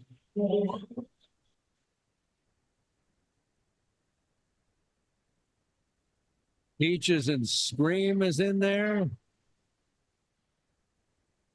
Number 365, Sugar Rush, is actually a vet skater who was a jammer for our Redwood Rollers for many years and then took a break. She came back just for this game to play with the Widows. Wow, that's fantastic and playing great. Now, some of these numbers, some of these numbers are 40. What is your number? My number's 707. 707? Mhm. Yeah, you can pick any number. It's we've seen 5 digits, letters in there sometimes too. Well, I just wish the numbers showed up better. I think two things. I want white outline on some of these numbers, and I want a bigger roster for next time. Okay. What are the letters on the North Betty Jetty? I mean, the numbers. They're white on blue. Is that what you mean? Yes, Yeah, good. white on blue. You'll be able to see them. There we go. I'll send your complaints to our jersey company. Yeah, there you go. Say we got this old guy doing the broadcasting, and he can't read the roster or see the numbers. Other than that, he's all right. I also print out the roster, so I'll make them bigger next time. Oh, what a hit by Bjorn Wicked, knocking down the jammer. Triple axle. My goodness. Meanwhile, Danger is taking advantage of the complete dominance of the Humboldt blockers by slipping through and scoring points. Outstanding.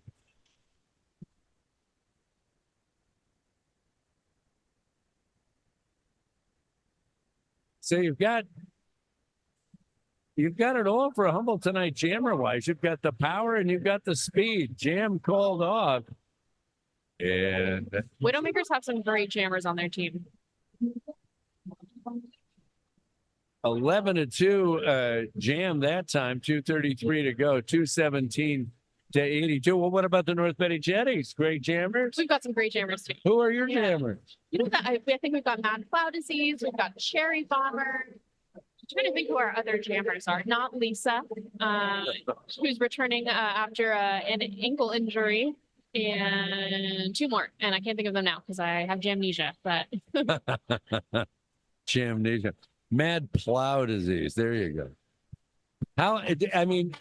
Do you all sit around and talk about these names and try to get... sometimes you bounce them off your, the people you come up in boot camp with. I think that they often weigh in on what they think a good name would be. But it's really up to the skater to pick their identity.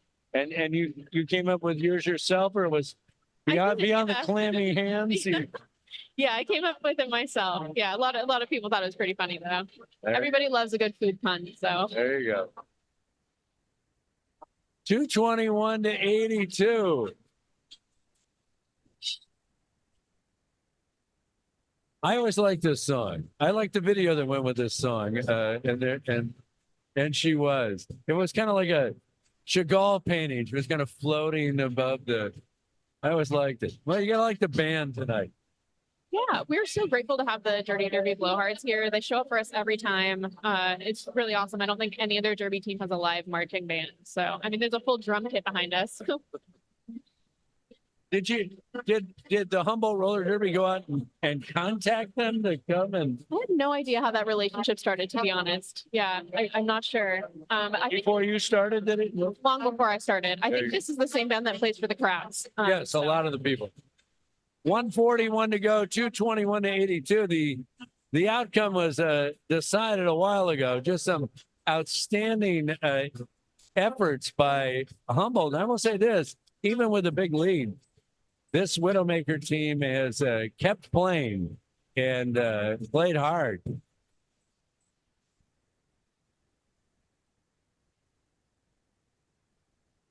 So when there's wins at any level, I mean, it's a win for the program, right?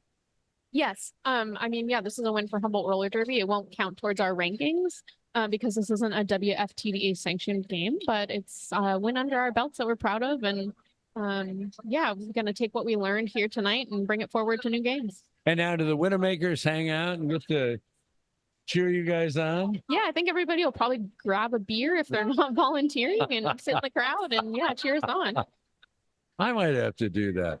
141. We've got a timeout on the track and enabling us to get into some of the backstory. Now, you guys always have a party after, right? We do. It's at the Shanty. They're an official sponsor of our after party. So we all head over there, pizza, drinks, good time, DJ. Oh, really? And how long does that go till? I mean, I usually can hang for about an hour before I need to go to sleep, but goes till bar closes if Wow. you can hang out that long. Some of the other more, the nightlife of the Redwood Rollers. That's fun. The other team. Who's the notorious Humboldt roller derby that closes the place? Gosh, that's a good question. I'm usually not there. Oh, Maybe the visiting team. oh, really? The visiting teams The come out? visiting teams come too, and yeah. Oh, we'll hang out that's together. It's wonderful. fun, yeah. Even sometimes when we don't win the games, we always say that we win the after party. So What about when you're on the road? Is there the same kind of hospitality? yeah, usually they'll other teams we're visiting will designate a spot and we'll all gather there after for food and drinks. Wow. So there you go. The after party. 221 to 82. That last jam was a 15 to 2 run by the Widowmakers. They have dominated the second half. It was a close game in the first 10 minutes. As Slam Chowder says, it was homework. But once the Widowmakers got the gist of it, they excelled and have been fantastic from about that 10-minute mark of the first half on. It looks like this time set to be the jammer is going to be Eco Terrace, and that's Carl Sparks is going to be a blocker. So we've seen Chakra Punch as a blocker, and now Carl Sparks as a blocker. It's be fun. What is discussed with captains during these timeouts? I think that was an official review. So typically, captains who see a penalty called or points put on the board that they disagree with will have a meeting with the other captains and the referees to review the call. Even when you're 140 points down? Sometimes it's just an opportunity to call a timeout and give everybody a break. There you go. All right. So here we go. Jam number 17 here in the second half. And it's going to be Eco Terrace. And they are held up initially. Carl Sparks leading the blocking for this. Eco Terrace behind. There.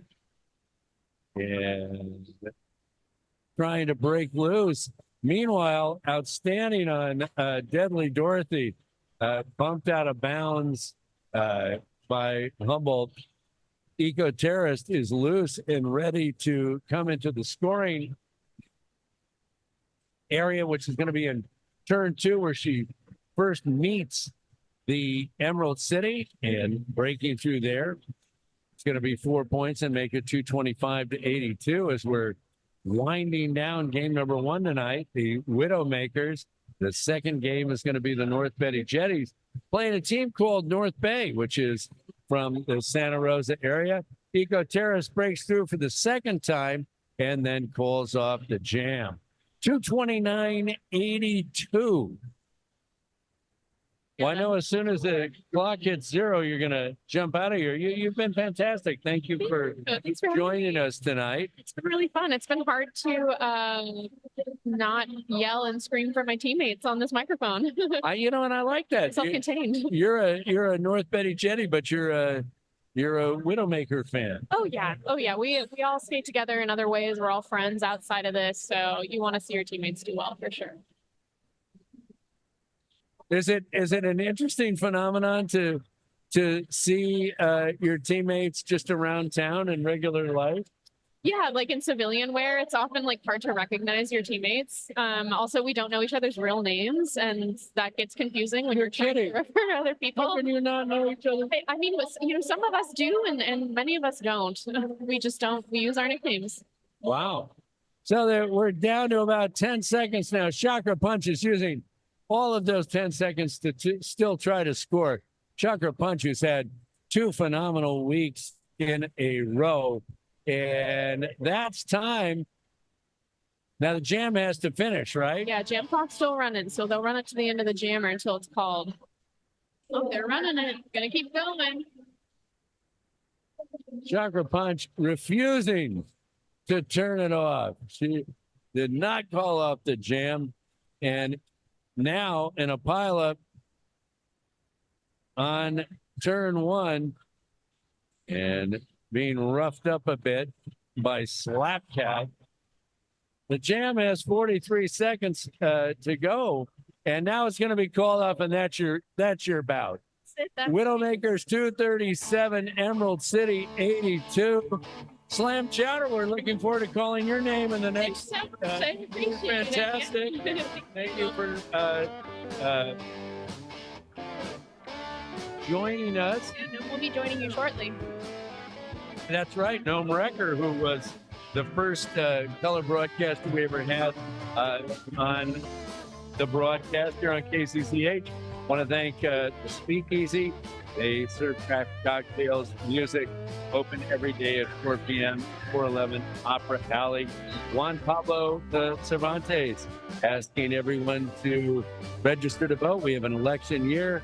You can go ahead and register to vote and participate in the election this year. Rio Cafe, European Style Bistro, 791 G Street on the Plaza, 7 days a week from 8 to 3. And then the many public law groups solving the problem facing local governments. Fans are out and slapping hands. The Widowmakers, an outstanding showing, 237 to 83, beating Emerald City.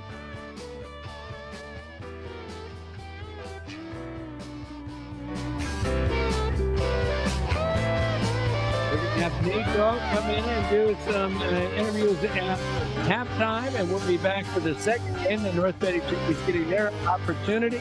Already the Widowmakers have made good in game one, 237-83. Paul Versu for KCCH Radio, 96.7. We're doing Redwood Roller Derby. So, Nate Dogg coming up.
Hey, all right.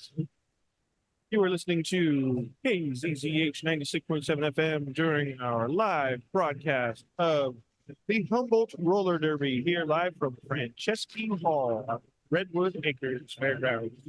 I am Nate Dowd sitting in for Paul as he takes a break because he's earned it commentating on the last game, which ended up being Widowmakers 237 and Emerald City 83. Wow. What a difference in the score. It was quite exciting to watch. Getting a little dizzy as these skaters are going around this rink pretty darn fast. It's kind of a loop. All right. I want to remind you, stay tuned, because in a few minutes, Paul will be back, and he's going to be interviewing one of the roller derbies, Humboldt Roller Derby, Trey Cartier. That is an interview coming up in just a few minutes. Keep it here at 96.7 FM. All right, let's see. The next bout is going to be the North Bay Roller Derby and against the North Jetty Betties. And that is coming up here pretty soon. We're just on intermission in between the two games here. I want to let you know that you can underwrite if you are listening out in the world there and you think this is a cool broadcast, because it is. You can underwrite. You can help support this program and our efforts. Underwriting, it's really easy. So it's you have a company, you have a business or something that you want to get the word out about, you let us know. and we'll read your message here during the broadcast. As you've heard from some of our underwriters already, like the Speakeasy and Cafe Barrio, Juan Pablo Cervantes, and Renee Law Group. So you can become an underwriter of the Humboldt Roller Derby live broadcast on KZZH by emailing us at info@kzzh. Wait a minute. info@accesshumboldt.net. That's right. KZZH 96.7 FM Community Radio is brought to you by Access Humboldt. Access Humboldt, local voices through community media. That's right. Access Humboldt. If you don't know about Access Humboldt, I'll tell you a little bit about it. And then you can find out more by going to the website accesshumboldt.net. Access Humboldt is a community media center and public access television and radio stations. We have moved we moved about a year and a half ago. So if you don't know, we are now on the campus of College of the Redwoods in Eureka. We are in what is a great building, the old administration building. I think they call it RBCA. It was Building 6 until they tore some buildings down and are putting up new ones. Now the same building is now Building 10. Access Humboldt. You can find us on the College of the Redwoods campus. Stop by anytime. My name is Nate. I am there Tuesday through Friday from 9 to 5. However, the place is only open from 10 to 5. I get there an hour early to prepare for you coming in. Access Humboldt has a working television studio, a radio studio, which you are hearing right now, KZZH, and a podcasting studio. So if you want to make your own podcast, give us a call, 707-443-9352, and you can become a member first and then schedule your time for any of the studios, actually. And they are very low rates for members, very low rates. We're not in it for the money. We're in it to help you get your voice out to the community. Like I said, local voices through community media. And usually I have someone here with me to help during this break. So I have somebody to talk to, but that is not the case this evening. So it's just me here. So I'm just going to keep rattling off. What else can I tell you about? You know what? I'd like to tell you a little bit about KZZH's programming. If you don't know, I'm here to school you. So did you know that you can hear Democracy Now! Every weekday on KZZH at 10 a.m. That's Democracy Now! On KZZH at 10 a.m. on weekdays. Then also we have our news block. That's at noon and 5. You can hear some local news, some local weather, the community calendar, which is really important. We let you know what is going on in the community for the week. And I want to thank Isabella Vanderheiden for recording that for us. Again, my name is Nate. You are listening to KZZH 96.7 FM, and we are broadcasting live. That's right, live from Franceschi Hall at the Redwoods Acres Fairgrounds. We are here watching and listening to the Humboldt Roller Derby. We are just waiting for the second bouts. But before that, we're going to be interviewing one of the Humboldt Roller Derbyers. The right word? Humboldt Roller Derbyers? Works for now. We're going to be interviewing Trey Cartier. Like the watch?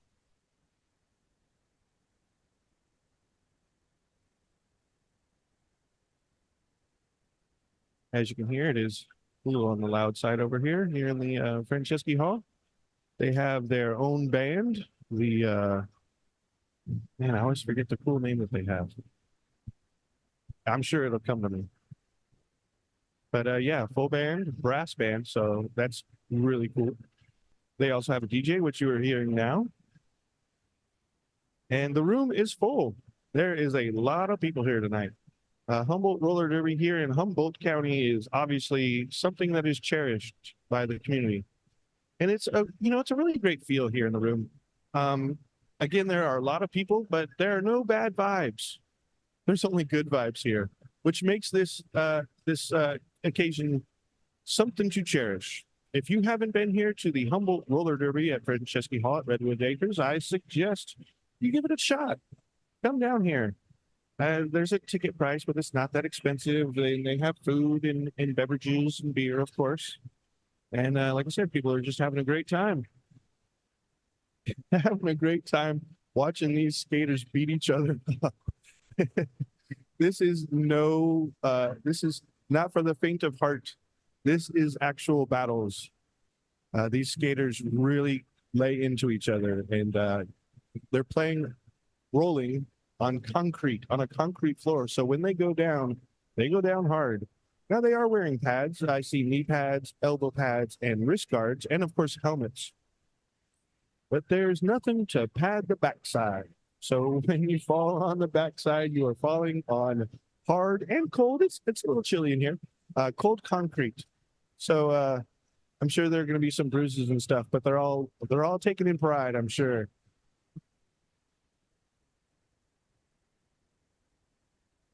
Again, this is the Humboldt Roller Derby here at KCZH from Access Humboldt. We air live broadcast all of the home games here, and I do believe the next one is in September. If I can find my schedule here. Next one's in September. Let's just say that. And if you are listening on the radio but want to watch, we do have a webcam up that is videoing all of the craziness that's going on here on the rink. And sorry, I was distracted. A lot of stuff going on here. The live broadcast is streaming. The video is streaming at accesshumboldt.net. So you go to accesshumboldt.net and you click on, from the menu at the top, live stream. Click on live stream. That'll take you to a new page where the stream is, and you just hit play on the streamer, and then you are watching it here at Franceschi Hall. The next home game, which we will be live broadcasting here on KZZH, will be September 21st.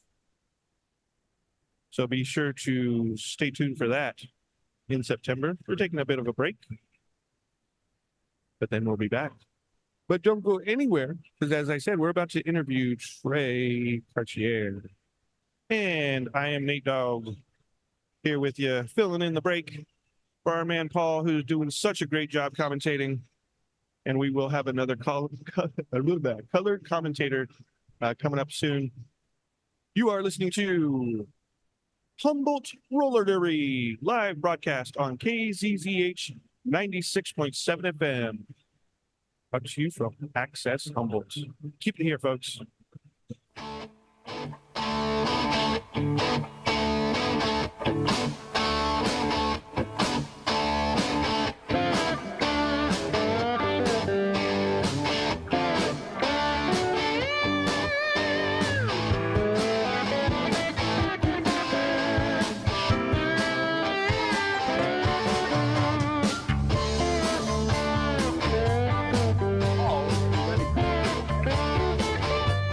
Night in the Humboldt Roller Derby. This is called Home Team Night, and where players come out and play with the Widowmakers of the North Betty Jetties. And if we listen to Slam Chowder explain it during the last bout, it's the team that they came up with from the boot camp.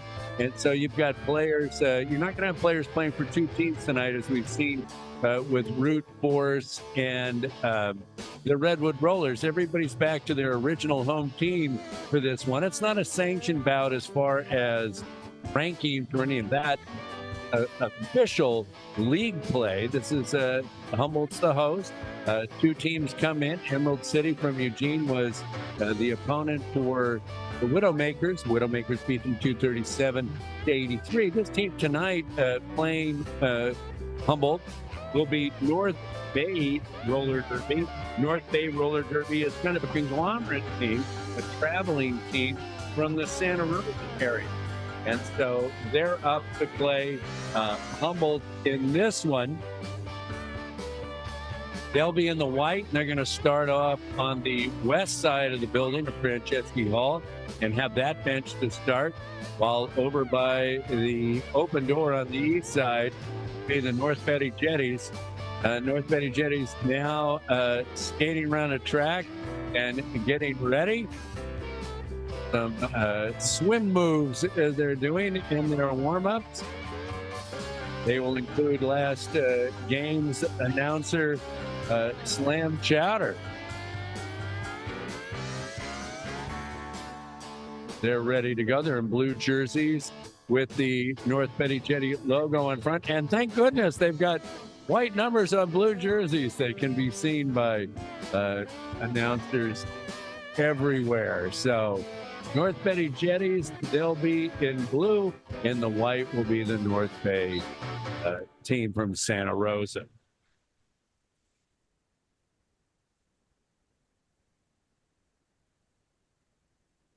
Just letting know some of the things that are going on. If your business would like to become an underwriter for Humboldt Roller Derby broadcasts, which have been quite popular, connect with us at info@accesshumboldt.net or at 777-443-9352, extension 101 to find out more. Your support of Humboldt Roller Derby at KCZH shows the community that you care. We are a listener-supported radio station at 96.7, and we need your help to sustain and improve our service to the community. You can become a patron, a one-time donation for $20, or become a sustaining member for as little as $5 a month. So, all kinds of diverse programming, but none more diverse than this. Having roller derby on the radio is is unique to the Humboldt Roller Derby organization. And what an organization it is. We talk about a team coming up here that's a conglomerate team. I mean, Humboldt Roller Derby has 4 teams, 2 of them in action tonight, the North Betty Jetties and the Widowmakers. 4 teams here in Humboldt County taking on much bigger areas. I mean, beating Eugene in that last game, 237-83. So 4 teams from Humboldt County, tremendous amount of support as they go ahead and host teams from all over the West Coast. You heard Slam Chowder in the last broadcast of the game. Humboldt has gone ahead and skated as far north as Canada and as far south as Tucson. So it's interesting the range that they've done. But as we've heard time and time again, people love coming here. People love coming here to Franceschi Hall. No other team in the league that has a band and the kind of energy that we see here in the Humboldt Roller Derby.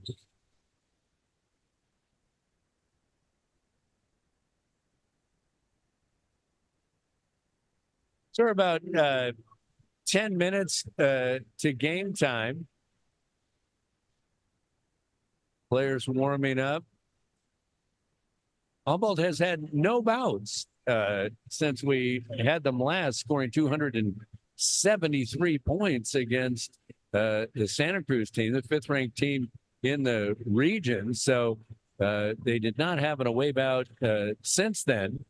So this is the first time back since, and you'd think you might be flat after a layoff of about a month, but that has not been the case as the Widowmakers went ahead and scored over 200 points themselves. We see right now on the track, the teams practicing their tripods. There's Brian-Luc Picard, one of the stars of the Redwood Rollers, getting ready. Jammers practicing, getting through. That's been a difference for Humboldt so far.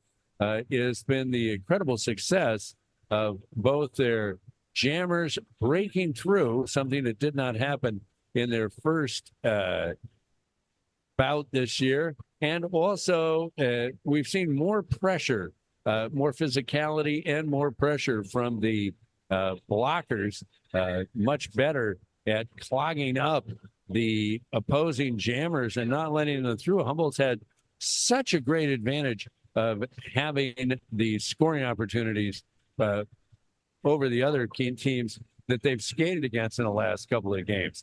I mean, in the last 2 games, Humboldt has scored 500 points if you do the quick math, and that's been incredible. We're hopefully going to have an interview here before we go in game 2 of this doubleheader tonight. Remember, all games out here are doubleheaders for these home bouts.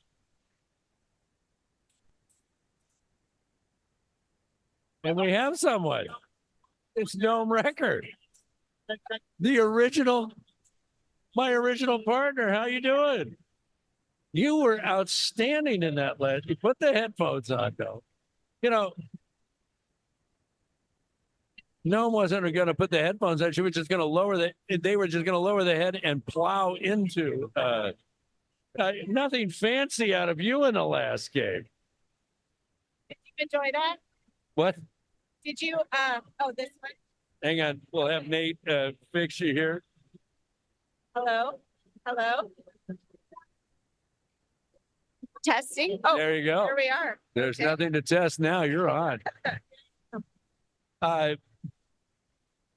You know, I was fascinated watching you in that last game. You were like the classic 3 yards in a cloud of dust, the old football term, and yet some very nimble skating when you got around the end lines there. Yeah, thank you. Yeah, you really have to have a lot of tools in your tool belt to play with different skaters. What has been the difference since the Bakersfield bout where the Jammers had such a difficult time getting loose? Yeah. I felt like 2 things have happened since that time watching Humboldt Roller Derby. One is you've done it. The Jammers have done an outstanding job getting loose since that. Yes. And the other thing that's happened is instead of kind of laying back, the blockers originally will go confront the jammer right at the start of the jam line, Yes. like Bakersfield did. Mm-hmm. And you've changed that and become a lot more physical too. Yeah, we learned a lot from that game, and we learned a lot from our game in Salem against Cherry City. They were both very physical games. Their teams are very heavy hitters, and we started practicing some of the skills that we watched them do in the games against us, and it's been really beneficial. I think another thing that's really helped us out is that we've, you know, this is kind of our first real season back since COVID, and we've really gelled as a team, and we've really started to trust each other on the track and learn each other's styles. So we kind of know what different people like. We're getting better at knowing our plays and how to execute them really well. And so that's been really, really helpful to us. One thing I noticed in the last bout was the Jammers, calling out plays as they came back up to their own blockers so that they're setting picks or blocking for them. And that was very successful, having the first jammer that broke through the line and was able to come up to the pack for the first time to score before the tripods had to be set up to defend against another jammer. I thought you guys did a great job of that. Yeah, it's great that you noticed. We've really been practicing that. We've been practicing having the jammers ask for what they want, especially in power jams where we have the advantage. So we have kind of 2 or 3 different plays that we practice, and all of them are called by the jammer based on what they see and what the situation is, and it's been really successful. Now, is that the jammer's discretion?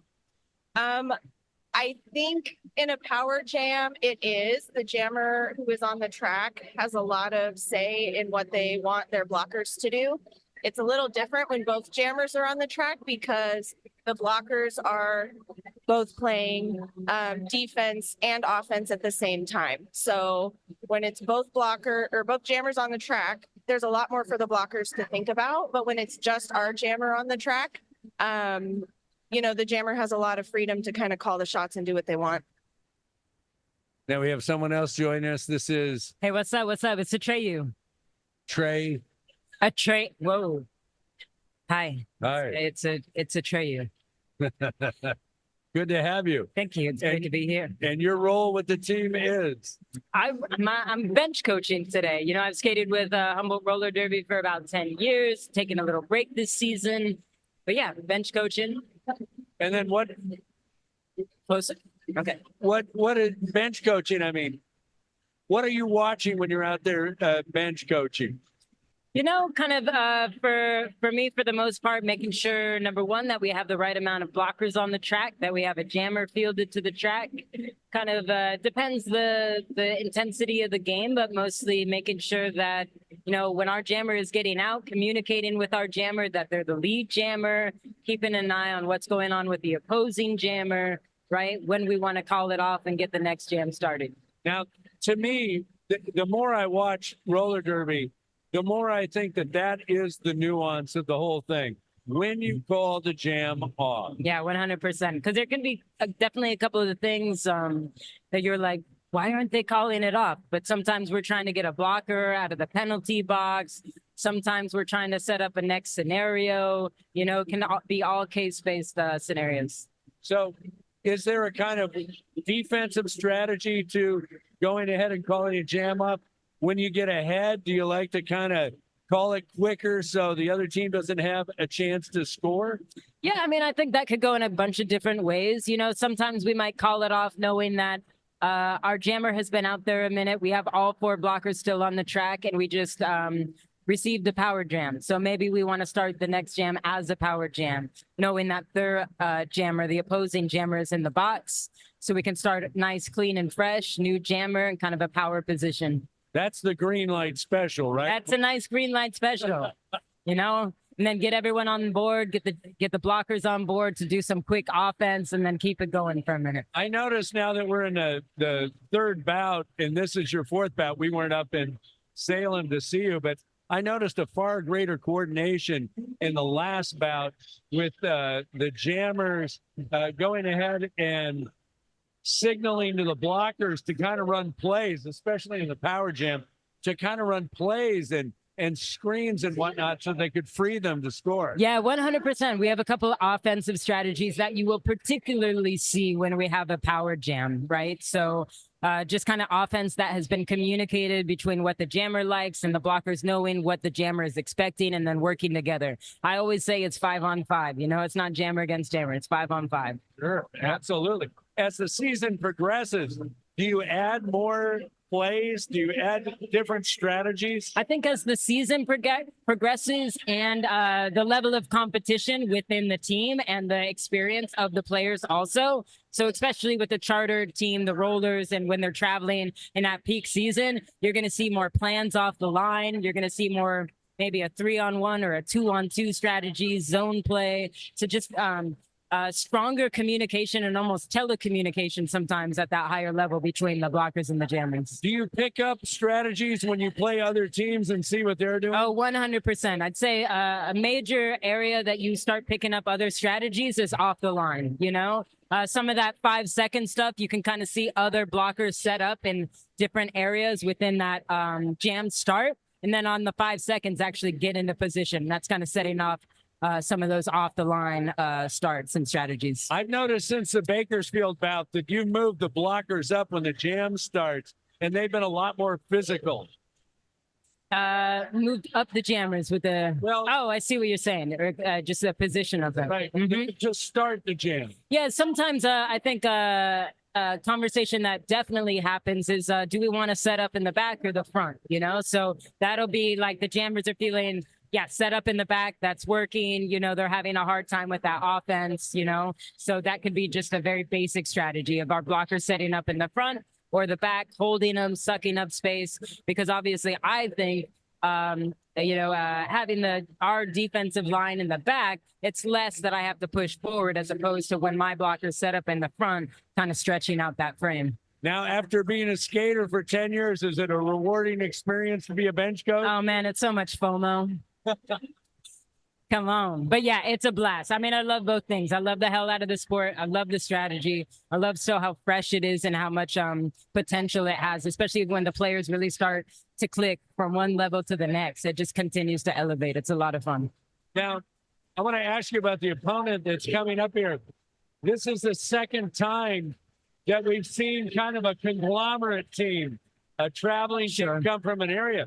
I mean, Humboldt is a small area. Right. You guys have 4 teams. We're just a little league here in rural California. I know. And then you've got these conglomerate teams that come up from big areas. Sure. I think it's an amazing. 100%, man. They got a lot of depth. And so for our little rural league to continue to like compete on these levels, it's pretty cool. It is pretty cool. Yeah. Do you think for an area our size, and I don't know how many areas our size are in the Western League, but are we unique? Yes, we're totally unique, man. And I'd say before COVID, the fact that we were in the double digits of out of 500 ranked teams about, you know, that's pretty cool. That's amazing. Yeah. Here come the North Betty Jetties with a nautical theme. And I'd just like to say for the record, I'm definitely a Betty, always and full Well, time. I'm enjoying this night. Slam Chowder was with us in the first broadcast.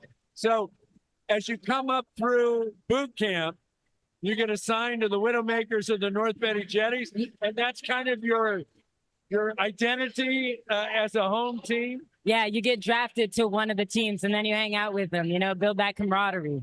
There, And I got to say, this is the first time in probably about 10 years that the Widows and the Bettys have played opposing teams from out of the area. what a fantastic Super night. fun. Yeah. Yeah, it's very special. So we're seeing new players here. 100%. And those players that we're seeing for the first time, I mean, might we see them move up to Root Force or to the Redwood Rollers? Definitely, definitely. So you'll see probably all these players either skate on one of those teams after this. And we saw some new jammers in that last game. We too. sure did. We had a couple of Eco transfer Terrorist and skaters. Yeah. Yeah. Danger. Yeah, Fast. Danger and Eco, two skaters that have definitely played against HRD, and now we're happy to have them. Wow. So they just moved to the area? Yeah, they happen to move to the area, you know, looking to get back into the roller derby, and we're here for it. Now, as a coach, are you a recruiter as well? You know, I think we all are kind of recruiters when it comes to derby. You know, life is just better on roller skates. Why wouldn't you? I didn't know that. Oh yeah. Definitely get on out here. I'll get right on it.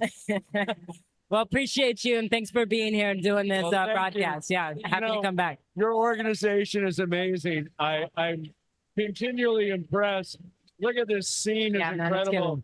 And the visiting teams must think this is amazing when they come up. Yeah, we're HRD's over 15 years now. So big shout out to all our fans, all our community, all our volunteers.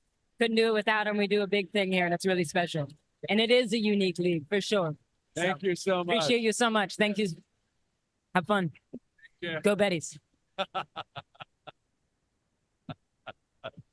And Noam, you came up a Widowmaker, obviously. Yes, yeah. I was drafted right before COVID. Actually, I had a broken ankle at the time. And then COVID happened and we took a break. So this was my first game with the Widows. Oh, fantastic. Yeah, it was really fun. That's fantastic. Yeah. And then, let me ask this. When you came up, were you always a jammer? You know, I learned how to skate up in Portland. So I played with Rose City for 6 years and I started as a blocker. I didn't really think of myself as a jammer. And then I had a coach who really pushed me to try it and pushed me to give it a chance. And I really started to love it. So I shifted gears and started jamming and it's been great. All right. Well, we're about to start bout number 2, and you're listening to KZZH 96.7 Eureka Community Radio from Access Humboldt. So here we are, game 2. North Betty Jetties and North Bay out of the Sonoma County area, a conglomerate team of different organizations down there. And breaking Cloud. through. Yeah, Matt Plow is lead jammer for the North Jetty Betties. We have a tight defensive wall. The Betties are really holding down that other jammer. Mad Plow Disease coming around on her second pass. So Mad Plow coming through. They're going to be knocked back wearing number 951, skating along the outside.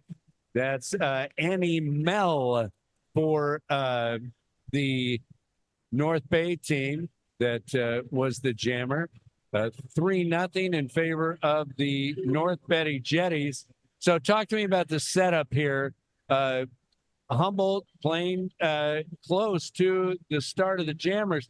And I've noticed that, and I've noticed setting up the tripods, and Humboldt's been Yes. successful with that. Yeah, so the tripod is a really strong formation. There's one person facing the jammer who's called the brace, and they help direct their two other blockers, and they're really good at communicating because they can see where the jammer's going. So right now we have Slam Chowder, Brown Luke Picard, and Rotten Toulicour blocking that jammer from North Bay. Cloverkill breaking loose on the outside. Oh, But it's been called for a penalty, and Yes. will go to the box. So that means power jam for the North Bay team. Yes. Looked like a cut track penalty for Cloverkill. Shredder Cheese, lead jammer for North Bay. Knocked to the ground there on the inside of turn 3, and skating past and picking up some points for North Bay. The North Jetty Betties are a team that has a lot of veteran skaters. So Rotten Toulicour, Jess Stroyer, Brown Luke Picard. They've been around a long time. Cloverkill escapes the pack, just came out of the penalty box. Probably going to force a call off here. And it will be called off if they do, because there you go. Shredder Cheese didn't want Cloverkill to get into a position where they could go ahead and start scoring. Yes. So North Bay will actually have the lead here going into jam number 3. It is 8-3. Let me get into our underwriters. The Speakeasy, craft cocktails, music, and a great scene. Open every day at 4 p.m. That's at 411 Opera Alley in Eureka. All right, we have a tripod in the front setting up the North Jetty Betties. There's actually 2 tripods right next to each other with a floater. We'll see how this goes. Bianca Swagger playing offense on the outside line. And so things start getting gummed up immediately here on the first straightaway, Yes. as both teams were up quick to the line and meeting the jammers right off. It looks like North Bay, their jammer is trying to break through, but knocked out and has to go all the way back. Meanwhile, Cherry Bomber looks to be close to breaking through as we get down into turn 2 and still fighting. Meanwhile, Mia Malice, held up and finally breaking through. Now, Cherry Bomber with a chance to score. So she has to pass one upright inbounds blocker to get that point of the skater that was on the ground. So we'll see. It looks like she got 2 points. Both teams got 2 points in that jam. So 10-5 here with 25:46 to go. North Bay sagging back a bit as we're getting ready for the jam. Now things are tightening up. Both tripods set up. Jammers, you can barely see them back there behind both lines. Now, Sprocket Rocket's been out with an injury, coming back strong. Escapes the pack for lead jammer right away. That was some incredible skating along the lines, both speed and nimble, getting through. Yes. Oh, and there was a panty pass. North Bay pivot is now the jammer. Sprocket Rocket waiting to re-enter the pack legally. Oh, called on a penalty and is going to the box. There you go. So Metal Monk is the jammer trying to break through, and does break through for North Bay, and is in a scoring run. So North Bay starting out strong, 4 points so far here in this jam, 14-5, and now organizing their blockers to go at the North Betty Jetties in turn number 2, and they've moved the pack, and it's going to be Metal Monk scoring on another pass. That's something I've seen this week, maybe a little deeper into the season. You can tell me when, especially on the Power Jam, people are organizing their blockers to use them offensively. Yes. So a lot of times the blockers will line up 2 on the outside line and 2 on the inside line. and that gives them freedom to do a variety of plays. They can race up, they can wait for their jammer to push out a play. Sprocket Rocket overtaking the North Bay jammer. This jam is going to go the full 2 minutes because the lead jammer went to the penalty box. And Sprocket Rocket is showing some real speed. Sprocket Rocket was out with what injury? She had an Achilles heel injury. Her tendon was overworked, essentially. She's an avid biker, very active person. So this is her first bout this year. And a nice move to the inside. Yep. Will get 4 more points. And that was a very high scoring jam. 28 points total for the two teams. North Bay outscoring the North Jetty Betty 16. Well, actually 32 points. Each team was 16. So 26-21 as the teams begin kind of getting used to each other here in the first 10 minutes of the match, of the bout. And here comes jam number 4. Now we're seeing Barium play some offense for Not Lisa. Fun fact, Not Lisa is a twin. Her twin's name is Lisa. And there you go. So Not Lisa. That is a fun fact. Yeah. You know, I have a sister who's a twin named Lisa. Oh, whoa. There you go. So Not Lisa is in a scoring situation now, having broken away. Oh, and it gets knocked out of bounds by Lucille Balls. Yes. Taking her. Go. There we go. Actually, I think that skater was up here recently, playing in the game against Root Force, the last bout. That's right, because they had Yeah. a team that had a Bay Area team Yes. that had come up. So is that something that happens a lot where skaters get onto other kind of traveling teams so that they can skate more? Yeah, if the team is sanctioned, or if the team is chartered, which means you're the official team for your league for high level competitive play, you can skate for up to 2 charter teams. But if the team isn't chartered, then you can skate really for as many teams as you want.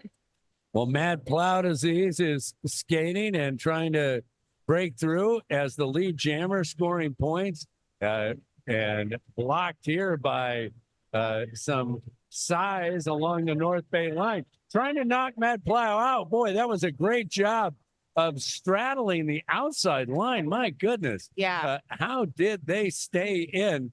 And then they call off the jam. And we're looking at it now, 26-25 in favor of North Bay. Are these teams harder to play when they've got to be deeper if they're pulling players from other teams in a larger population area? You know, the Bay Area has shifted. I think they call their area the Derby Galaxy. So there's several teams that are kind of part of their league all around the Bay Area. And so I think it just kind of depends on where you live and what team you play for. But they're all part of the same group. Well, Cloverkill broke away and now is going to be turning back into the first straightaway in turn 1 to try to score some points and some nifty skating along the outside line and staying inbounds and picking up. And that's going to give the North Betty Jetties the lead as Cloverkill coming around for another pass and breaking to the outside that time. Very nice. A lot of times blockers will try to glide to the outside line with their butt first, and it's really easy for jammers to get around that because the whole side of the body is a target. And a lot of times you have less awareness of where your body is in relation to the line when your butt is going out. So it's a win for jammers. So why would blockers do it then? You know, it's kind of a split-second decision. Maybe you can't turn your body all the way around. Maybe you're in a position where you have to do it. You know, it's something that is a more old school derby technique, but we're working on it. Well, Cloverkill is on a great run and is going to call off the jam, having scored 16 points No, make that 20 points and taking Humboldt, the North Betty Jetties, the Humboldt Roller Derby, to a 45-26 lead. That's how fast things can change. It's true. So it looks like the Betties are going to set up in the back. North Bay is setting up in the front. They're down a skater in the box, a blocker. Now, when you're down a jammer, you go in the power jam. When a team has a blocker in the box, what is that? It really depends on who is jamming. Like Cherry Bomber, who's jamming right now, is very strong, can probably push this tripod out of play. So as you can see, the Betties are playing all defense. They're all defense on that jammer. Rotten Tula Core is watching to see if she'll need to brace or bridge. And Cherry got lead jammer. There she goes. So Cherry Bomber is loose. Meanwhile, Rotten Tula Core, Braun, Luke Picard, and Slam Chowder are doing the job as the blockers. Cherry Bomber coming around here into turn one with a chance to score, and she's driven out. So has to go back and reset. Meanwhile, finally breaking loose is the pivot. They had to pass the panty to go ahead and get a jammer loose. So Cherry's probably going to try to get her points right now and call it before they can get points. And that's exactly what happened. Now, is that something, do jammers talk about that, when to call off the jam? Is a coach yelling from the side to call off the jam? It's both. So we're lucky to have Trey helping us know when to call it, and Trey will give us the cue to call the jam. Sometimes if we don't have a bench coach, it's really important for the jammer to have that awareness of where the other jammer is, if their teammates are in the box, so that you can effectively call the jam without that support. Okay, jam number 8 is starting here and breaking loose immediately. A Sprocket Rocket. Wow.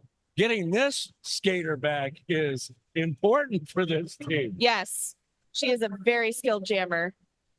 And knifing through the defense right there. There we go. Look at that. Calling it off. She turned her hips quickly around that last skater to get that point and called it off immediately because that jammer was right behind. There you go. And so sometimes it's both an offensive and a defensive move to call off that jam. Yes, definitely. So here we go, 53-26, 16-46. We're almost halfway through half number 1. The North Betty Jetties started slow, but the last 5 or so minutes, they've been outstanding with some great jamming, real speed jamming. It seemed like the Widowmakers were physical, the jammers. Yes. You guys. Yep. And this has been more of a speed run. And speaking of that, breaking loose is Not Lisa and leaving everybody in the dust. Not Lisa. Hot on her heels is the North Bay jammer. Not Lisa's going to try to get a point. She got a couple. Is going to call off the jam. That's the second time and that's happened where the jam has been called off almost as soon as the first contact was made. Both times there was a skater for North Bay called Pyro Fight, and Pyro Fight is very fast. And though the Humboldt jammer was out far before Pyro Fight did, Pyro Fight made some real ground when she was skating, and so the North Betty Jetty skater called it off. Yes. Yeah, that happens. Sometimes you're no match for another person's speed. Mad Plow Disease. Wow, great skating, spinning a 360 and then keeping inside. And Mad Plow Disease with a chance to score. And coming up, having some blockers in front and leaping the corner. What a play. Calling off the jam, but now what do they call that when they cut the corner and leap over like that? It's called an apex jump. The apex jump. Plow is really good at that move. And Atreyu, who was interviewed a little earlier, is actually incredibly good at that as well. There you go. The apex jump, 59-26. We've got a timeout on the track as the officials are when they have these timeouts, what's going on? So this is an official review. You can see that the jam timer has a circle with their hands and they're pointing to the bench that called the official review. I don't know what they're reviewing. The captains from each team go out and talk to the head ref and figure out what the team wants to review. It looks like a review for North Bay. Have you ever thought about being an official? Yes, I have done non-skating officiating, so lineups and point tracking and stuff like that. And the point trackers here are outstanding. Oh yeah, the I whole mean- team. They're really good, and they work really hard, and they spend a lot of time volunteering to learn the rules and learn to skate, so we can play this sport. So it's really incredible. That's amazing because you've got to teach people how to play it, but you've also got to teach people how to officiate and run it. Yes. Yep. Yeah, they're a very dedicated crew. Now, when you have boot camp, you're training players. How do you train volunteers? So there's 2 levels of boot camp. There's level 1 and level 2. Level 1 is basic skating skills, stopping, falling, really becoming comfortable on your skates. And that's the training camp that all refs have to go through. Refs don't have to do level 2 because that's more derby specific skills. More like derby skating specific skills. So they do L1 and then they're allowed to come to practice and watch and practice making calls and be part of the ref crew. Now, there's refs all up and down the coast, right? Yes. Yeah. Yeah. Every league really has a dedicated crew of refs. Is there an association for the referees yet? That's a great question. I don't know the answer to that. I think they're part of the WFTDA, which is the Flat Track Derby Association. Cloverkill has broken loose. Meanwhile, no such luck for North Bay, but Cloverkill has come around and is trying to score knocked out there by the Jammers for North Bay, who have some real size in there at the Jammers right now. But Cloverkill was able to get away. Just working it. Just sticking with it and working it. Oh no, Cloverkill got a penalty. Sent to the box, so now a power jam for the North Bay team. This is Smother Nature, but the only smothering I see is from the North Betty Jetty defense. Yeah, they're really solid. A lot of these skaters have been playing a long time and have a lot of experience as well as skill. They play really well together too. That has been obvious as the season has gone on. The efficiency of the Humboldt defense. Yes. Cloverkill back in there and straight ahead into the blockers of North Bay, knocked out, returning to the track, but having to move back. This is something I saw Bakersfield do. Yes. When they were able to knock somebody out, they moved their blockers way back. Yes, they were very effective at doing that. If you, as a jammer, if you are quicker than a blocker pulling you back and you can sneak on the track before they run back, a lot of times you can get in front of them because they're not expecting you to be that fast. And exactly what's happening right now with Cloverkill. The size of the North Bay team is substantial, but Cloverkill is just so much faster than these players. They're able to break to the inside. Yes. And the jam is called off right now. Remember, this score was 26-13 at one point. Yes. With North Bay ahead of the North Betty Jetties. But now it's 71-27. The North Jetty Betties have just been on fire. Yes.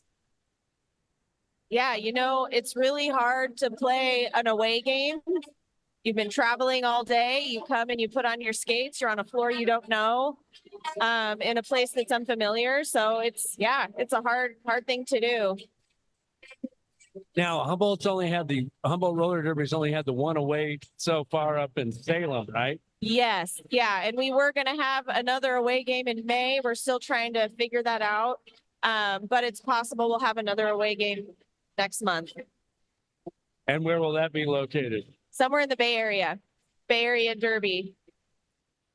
So might you see one of these teams again or some of these skaters? I think Bay Area Derby is its own league, and so we would be playing one of their teams. Okay. And then you would take, when you would go down there, you would take Root Force and the rollers? Yes, I actually think for that game it would be a mix. So it would be a mix of roots and rollers depending on who could travel. Oh, very nice. The North Bay Jammer escapes on the outside line. Very quick footwork. Cherry Bomber hitting hard. Last line of defense for North Bay, has to let her go. And Annie Mull is that skater that's doing so well, avoiding a hip check and scoring points. And going to call off the jam as Cherry Bomber was about to reach the pack. So that was a rare, or not in a while, victory for North Bay on one of the jams. Jam 13 goes to North Bay 4-0. Yeah. Getting lead jammer is really beneficial. It can really, I mean, you have control of the entire jam when you get lead jammer. So getting that quickly and establishing control of that jam is really important. So here we go. Sprocket Rocket jamming for North Jetty Betties. And Sprocket Rocket has been a wonderful, this has been an absolute incredible return for Sprocket Rocket, and finally breaking loose. Although this is Pyrofight for North Bay, and Pyrofight is lightning on skates and is being held up now. And now Sprocket Rocket goes slamming into the tripod for North Bay, but the jam is going to be called. 72-32 with 11:01 to go in half number one. That was quite a hit there at the end. Sprocket came in full speed and that blocker was ready. Counter hit. Yep. How sore are you the day after? Oh man. Well, now that I'm older, it's bad. Pretty sore. I usually take an ice bath. There after you the go. game, but you know. Not Lisa. Breaking loose, and we see the defense setting up and getting ready as they come in for the attempt to score points, and will break away and pick up those 4 points. Mia Malice taking some hard hits on the in and escaping the pack. She's hot on her tail. Mia Malice following Not Lisa, and Not Lisa will grab a couple more points and then call off the jam. Yep. Of course. Very nice call off. And still able to score a couple of points before calling off the jam. Yes. So 78-34, we're under 10 minutes here in the first half. Humboldt, North Betty Jetty, 78-34, Humboldt Roller Derby ahead. Now, would there be, I asked this of Slam Chowder, would there be some trash talking if one team won and one team did not? You know, sometimes there is. There was a little trash talking with Bakersfield. It's not fun to play a game like that. It's not fun to play against an opponent that isn't kind and has good sportsmanship. So we like to support each other. This is a really hard sport. I'd say for the most part, opposing teams are really gracious and courteous. And we know it's all for good fun. So what about between the Widowmakers and the North Betty Jetty? there is, but it is all in fun. Yes, there definitely is. So the entire scrum has moved to the second turn, and now finally breaking loose. Jammer for North Bay, pointing ahead. This is Bacon Stripper delivering a blow, and they're getting knocked out by Rotten to the Core. That was a hit. Shredder Cheese played some great offense for Bacon Stripper, and I think Bacon Stripper wasn't able to see it. They had a clear lane on the inside. Mad Plow Disease moving her way up the pack, escapes on the inside line, and is declared lead jammer. Well, Bacon Stripper moving up behind, but this jam is going to be called. There must have been a no pass, no penalty for the North Bay jammer.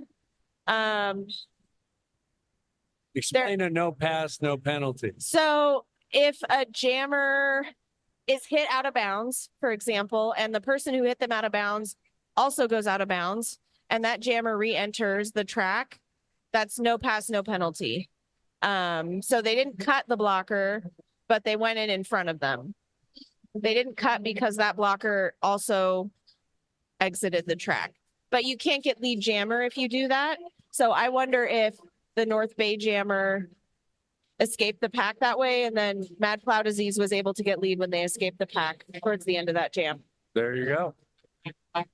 8:01 to go, 78-38. We've seen since the Santa Cruz bout, we have seen an offensive explosion for the Humboldt Roller Derby teams. And this time, both teams sagged back and waited to have the jammers come to them. And Cloverkill takes advantage of it and becomes the lead jammer. And now circling around and coming into turn two, where they will take on the blockers of North Bay and then quickly call off the jam. What we're seeing with both teams, I would say, Widowmakers and Betty's, just as a whole, we are really coming together as a team, and it's really showing on the track. I think when you prioritize teamwork and getting to know your teammates and how they play, it really improves your level of play. And then where's that happening? That's happening in practice? In practice, definitely. Yep. We are practicing skating with people we don't usually skate with. We're practicing different strategies, new skills. We're really honing in on our basic skills, and I think it's really showing. And is that the brain trust of Humboldt Roller Derby, did they get together and decide those things? Well, it's been a process with coaches. So I'm one of the coaches. Daddy Longlegs and Purple Sticky Punch were the three coaches. And Maud Behavior is the captain of the Redwood Rollers. So the four of us really work together to try to create a plan for the season, what we need to work on, and create drills and plan practices so that we can work on those things. Right on. All right, so we're in a timeout. I want to thank our underwriters, the Speakeasy. They're at 411 Opera Alley. They're open every day at 4 o'clock. They offer craft cocktails, music, and great ambiance. The Rennie Public Law Group, solving problems and finding solutions for local governments, bargaining group, and they can be reached at 415-848-7200. Juan Pablo Cervantes, who is urging everyone to register to vote. This is the year, an election year, and Juan Pablo Cervantes is our Humboldt County elections official, and going ahead and trying to get more people to participate in the democratic process. And then the Brio Cafe, European style bistro, 791 G Street on the plaza, 7 days a week from 8 to 3. The action is here in turn 2, as neither of the jammers have been able to break loose just yet. And Smother Nature is knocked down, but up now and is the lead jammer in this situation. I don't know if I'd go for Smother Nature as a name, because they have been smothered often. They're coordinating their blockers now for North Bay. And, a tremendous defensive stand there by Ron-Luc Picard and Rotten to the core. And I was really impressed in that jam. Smother Nature was almost out of the pack, fell down, and immediately got back up and ran to escape those blockers that were coming. I think so much of jamming is really getting up as quickly as possible, reestablishing your position, and going right back at it. So that was really, really great. So here we are all bunched up at the jam line for jam number 18 with 5:30 to go. And it's going to be Sprocket Rocket again. And my goodness, She's so fast. so fast with such great vision. Yep. In order to see wherever that opening is. And Oh, the apex jump to the inside and points are being scored. Sprocket Rocket back with the team and playing great. Slam Chowder leading the charge back and a block. block that's going to go ahead and release Sprocket Rocket to the outside for more points. And this is the North Betty Jetties going ahead and racking up points. Oh, that Sprocket offense. Rocket calling a play there. Knocked down. Wow. To the knees, but still up, like you said, quickly and trying to fight it out. Finally calling off the jam. Got to be a little sore after that one, getting knocked down on the knees. But still, what a fantastic jam. 10-0, making it 92-41. What was the play that she called? Oh, she called. So that play was kind of chaos. So blockers pick a person, move them out of the way, speed things up. And it worked. It worked out. She called off the jam smartly. The other jammer is standing in the box. So we get to start in a power jam situation. So there you go. Power jam, meaning that Humboldt, the only team that's going to North Betty Jetties, have a chance to score, but not Lisa, is thrown out of bounds. And now the jammer for the North Bay is back. And so both teams have their jammers on the track. And that's Annie Mull. And Annie Mull is loose. Lead jammer for North Bay, not Lisa, struggling up against one of the North Bay blockers in the front. Annie Mull goes for the apex, and it's fantastic. Oh, what a move. And scoring points, currently up 4-0 in this jam. 3:16 to go in the half. The half has been all North Betty Jetties from about the 20-minute mark on, as they have dominated. But right now, Annie Mull cutting into that lead on an 8-0 run to this point. I think what we're seeing right now is North Bay really getting their feet under them and figuring out how to play on this floor against our team. They're really slowing things down. Slowing things down is best for the defense, right? Often, yes. Yeah. Annie Mull made a great move to get past Braun-Luc Picard as Braun-Luc Picard tried to give her a hip check. You're looking at a 16-0 run right now, and that's going to be more than that. This is going to be 20-plus points. That's a good jam. That's an amazing jam, That is and a good has jam. picked up those 20 points, and it's 92-61. There's 14 seconds left in the jam. You really see a jam go all 2 minutes, but why would Annie Mull stop? They're a scoring machine, and they do finally call up the jam with 5 seconds to go in the jam. Wound up scoring I think 21 points. at 21 points to make it 92-62. And what was a very comfortable 50-point margin is now a 30-point margin. We just saw how fast things can change. Yes.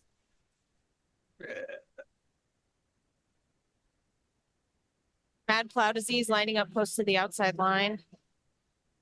As is the jammer for North Bay, which is Pyrophyte, which is their fastest of their jammers. And Pyrophyte's going to break through.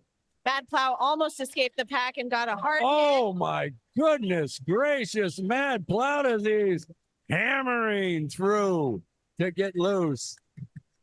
Pyrophyte coming up on the outside, gonna get points and call it off. But not before Mad Plow got 1 point. So 93-62,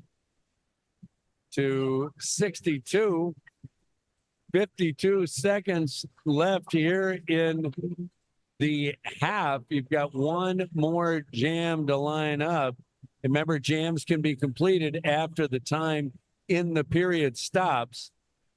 93-62. We've seen some resurgence here, though, in the last couple of minutes from North Bay. And here we go. One last jam. And, oh, slam chowder taking Mother Nature out.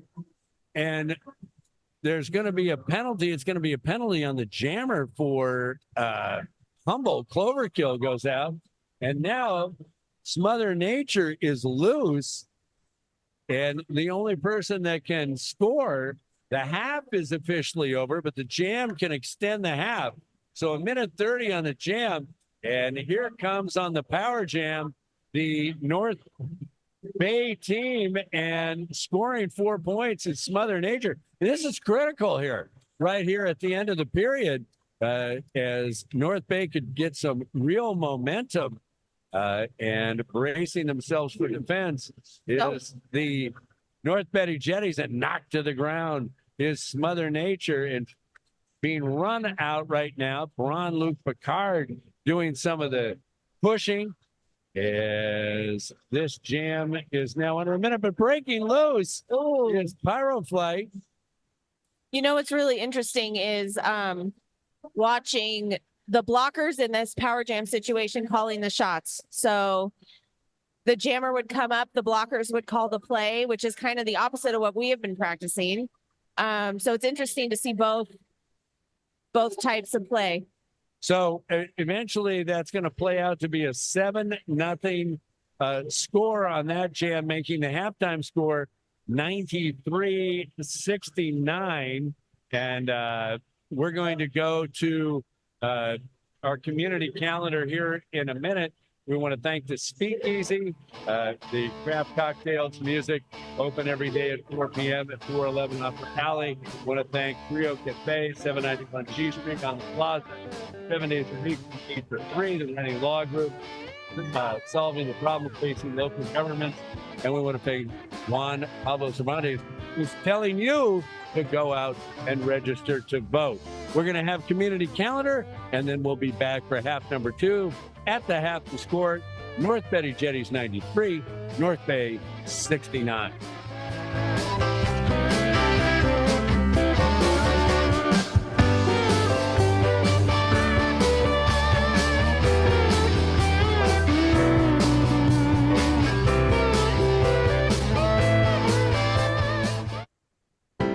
Join the City of Eureka, Still Humboldt, and Pack Out Green Team for the bi-monthly Trash Bash on Saturday, April 6th from 9 to 10:30 a.m.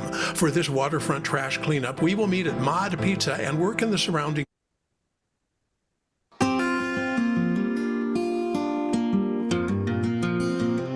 Welcome to the KZZH Community Calendar for the week starting Friday, April 26th, 2024.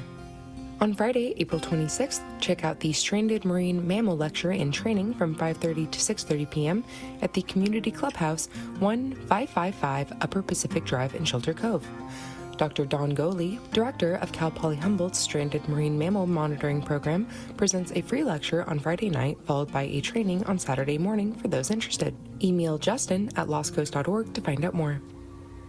Also on Friday, roll into the public skate from 6:30 to 9:30 p.m. at the Fortuna Skating Rink, Roner Park in the Fireman's Pavilion. There is a modest admission price, but it's free for adults with a skating child.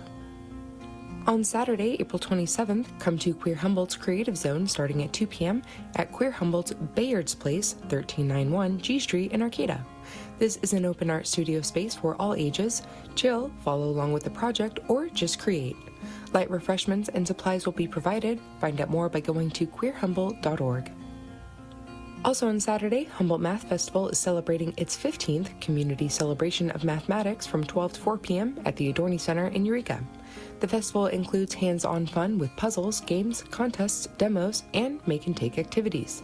Explore math's connection to science, technology, engineering, and art, along with college and career info.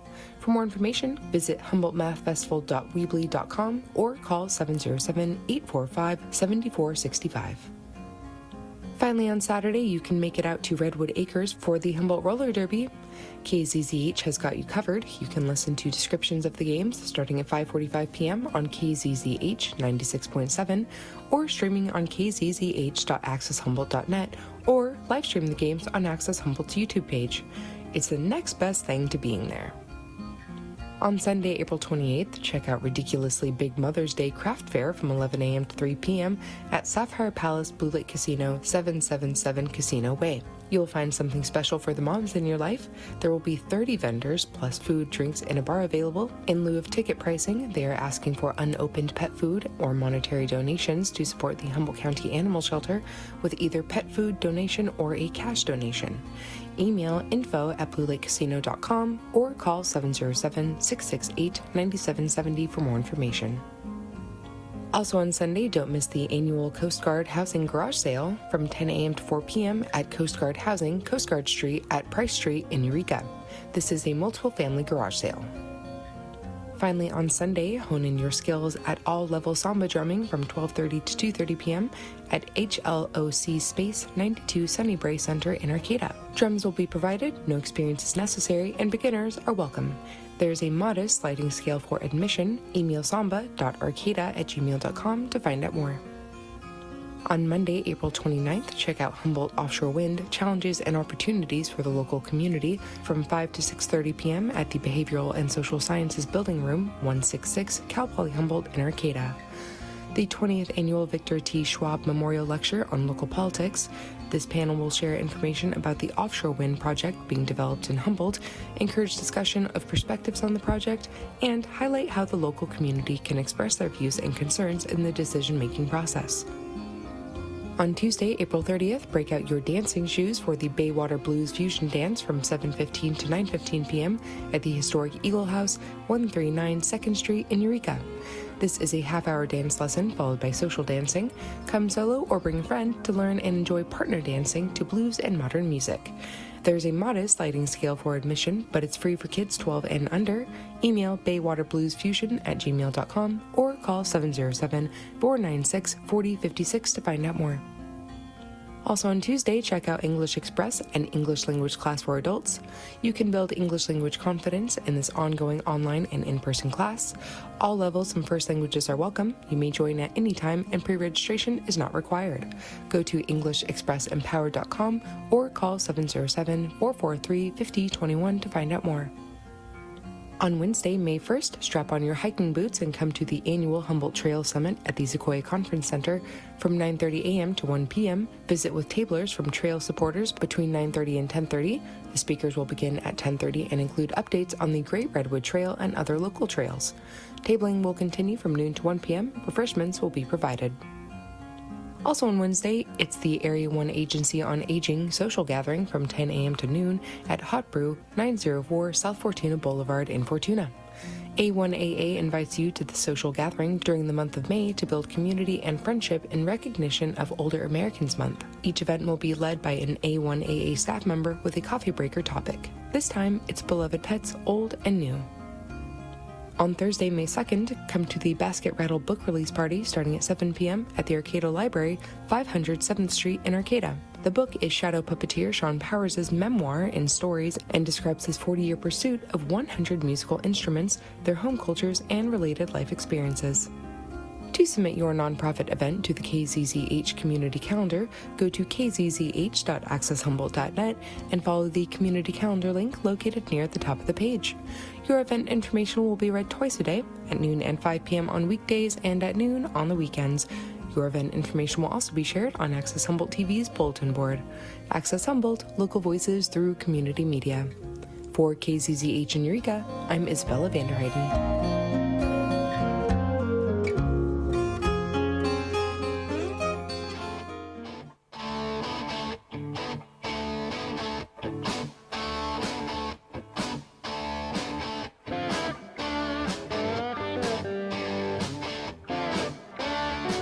Back here at Franceschi Hall, a tradition that happens. The players of the game from the first bout are being awarded,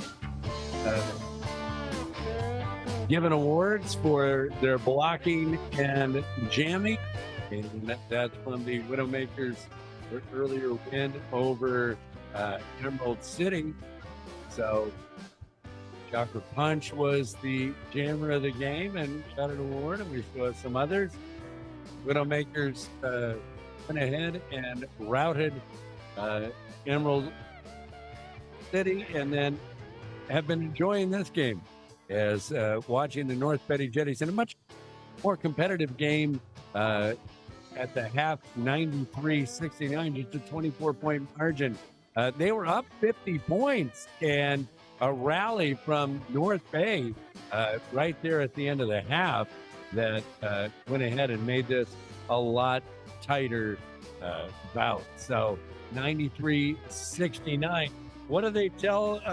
What are they telling them at the half? No. Usually it's a check-in about what's working, what we could do better in the second half. I'd say for the North Jetty Betties, they're probably talking about jammer penalties. And they might be talking about jammer containment for the other team. Now, tell me about jammer penalties. Jammers get penalties because they do what? So penalties are universal. Anyone can get them, but typically jammers will get a cut track penalty. That's a very common penalty. Trying to re-enter the track too fast and cutting in front of someone. A forearm penalty where you use your forearm to better your position against somebody else.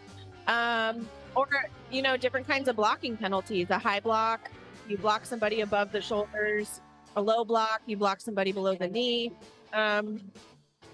It just really depends on the situation.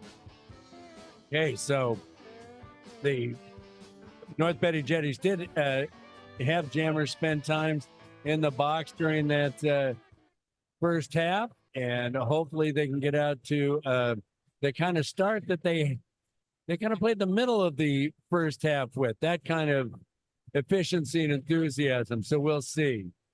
Both teams lining up for the first jam of the second half, 93-69 in favor of the North Betty Jetties, trying to have a clean sweep on this home team night. Widowmakers scoring over 200 in their victory over Emerald City. And now North Betty Jetties trying to hang on.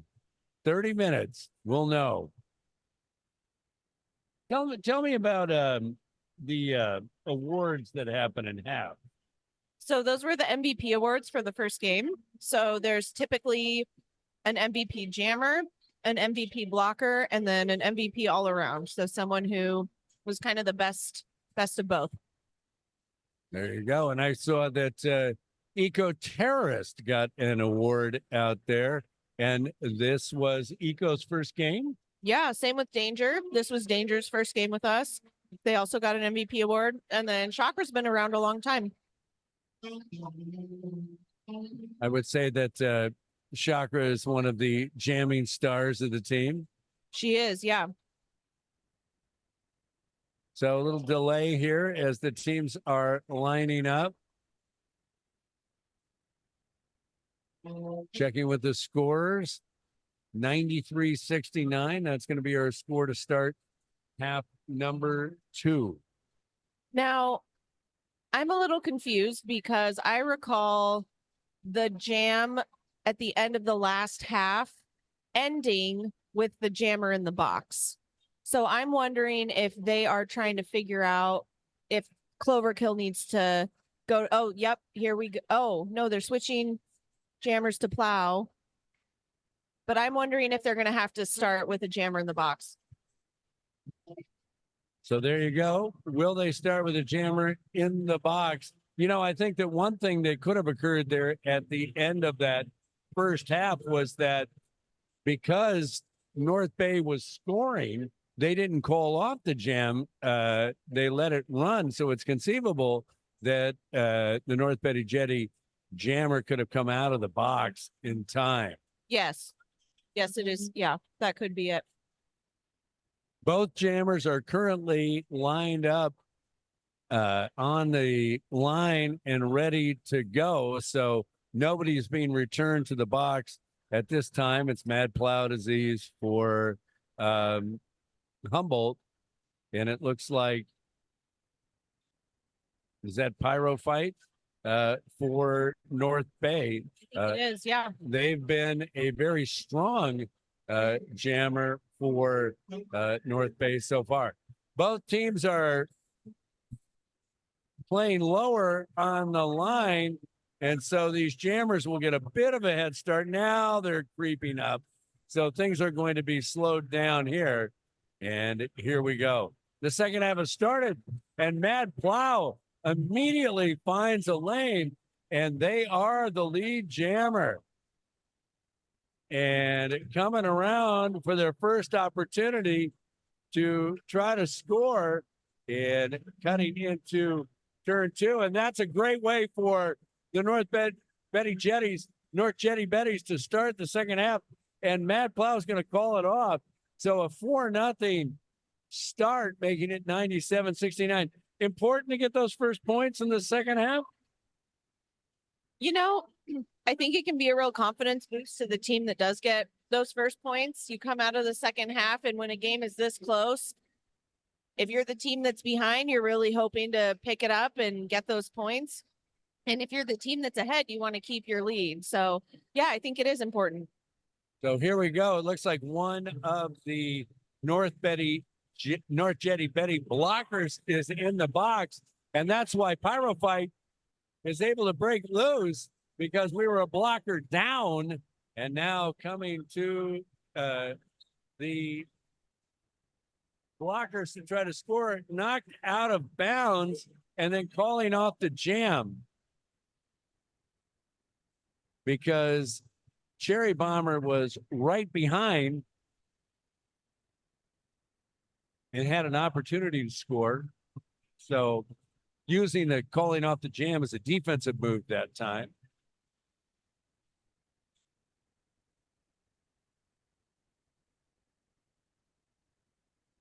So here we are, 28 minutes to go. We've just started the second half, 2 30-minute periods, 97-71. So this is one of the closest bouts we've had.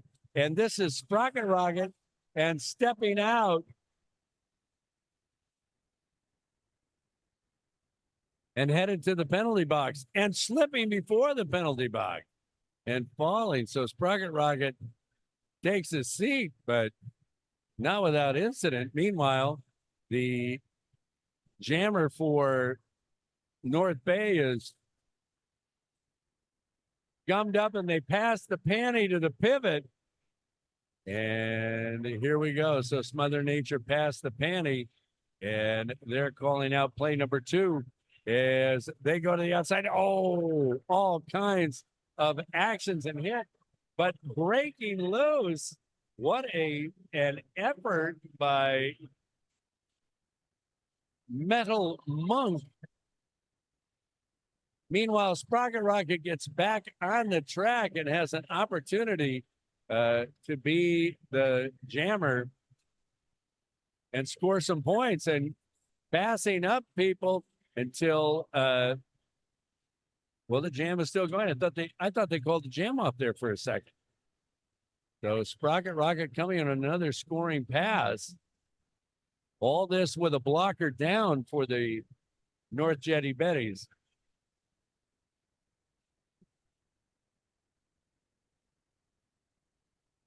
The jam is over, I believe, No, still fit. because the clock's going up. Both teams still playing, although the jam clock seems to be going the wrong direction. It's adding time instead of taking it away. This is not good. So at the end of all that, the confusion with the jam clock, the game clock is working accordingly. It's the jam clock that is going haywire here. And the jam wound up being 10-8 in favor of North Bay. So that makes the score 105-79. I don't know if points are going to be removed or not, but you had a clock that's actually adding time. So this has to be sorted out.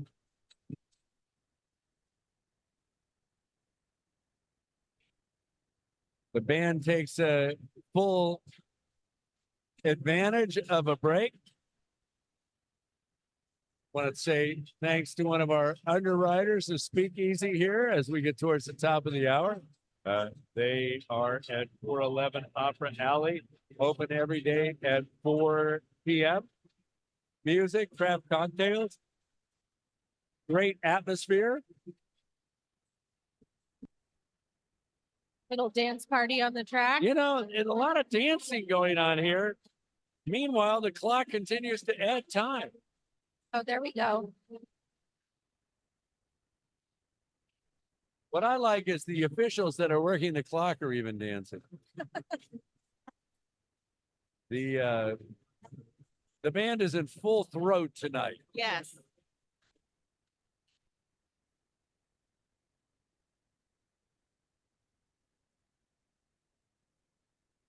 $110.83.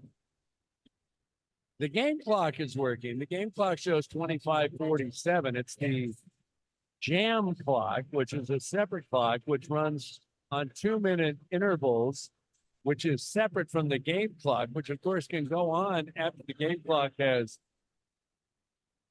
expired. That is the one that they're having problems with. So we're going to start and just run it off the game clock. It's a blocker coming in from the box. Oh, What some real straddling by the jammer for North Bay, but they're going to wind up in the box for cutting the track. And so now you have Cloverkill and you have a situation with a power jam and Cloverkill around turn 2 and cutting to the inside and picking up points. And that's a fantastic start to this jam for the North Jetty Betties. Now Cloverkill organizing their blockers as they go around the track. Oh. And some real contact there at the top of turn number 3. And Cloverkill gets up and it's going to score that point, driving the North Bay blocker to the ground. So Cloverkill on the jam and now knocked out. And so having to go back to the last blocker and getting started again. Teams are back at full strength as Bacon Stripper or Lady Slipper. They've got Bacon Stripper and Lady Slipper. How are we going to deal with that? And Lady Slipper, Slam Chowder earning her name. Taking Lady Slipper out. So 8-0 on the run, 118-83. this is the point in the game where you can kind of tell if the team that's behind is going to bring it up or if the team that's ahead is going to pull away. And it kind of looks like the Betties are pulling away a little bit. Well, they're up. At the moment, they're up almost 40 points. If Pyrophyte can do a couple more 20-point jams. Well, that did happen. I mean, how can they go ahead and get that kind of energy? They're going to need to play some defense, maybe get on a power jam, whatever. Yeah. It's hard. This is Betty's home turf. A lot of these blockers have years of experience, some over a decade. So Have you been part of big rallies where teams have come back from way back? tell me more. What do you mean by that? Well, you get down 40 points or something like Oh, I see what you're saying. It can happen. It can happen. It's not super common, but it can definitely happen. you have to guard against it, no doubt. Yes. It is a sport of momentum. Once a team gets a momentum, they That's can really start laying on some points. yes, that's so true. Okay, as Proud Mary starts and stops and the jam starts, here we go.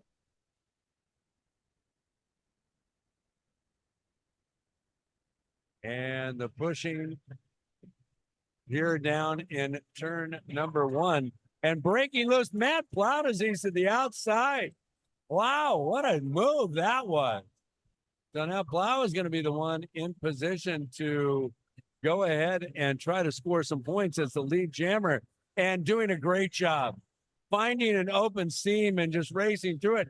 And now slipping to the ground themselves. Calling off the jam. Animal never had a chance to go ahead and add any more points. I want to say that you're listening to KZZH 96.7 Eureka Community Radio from Access Humboldt.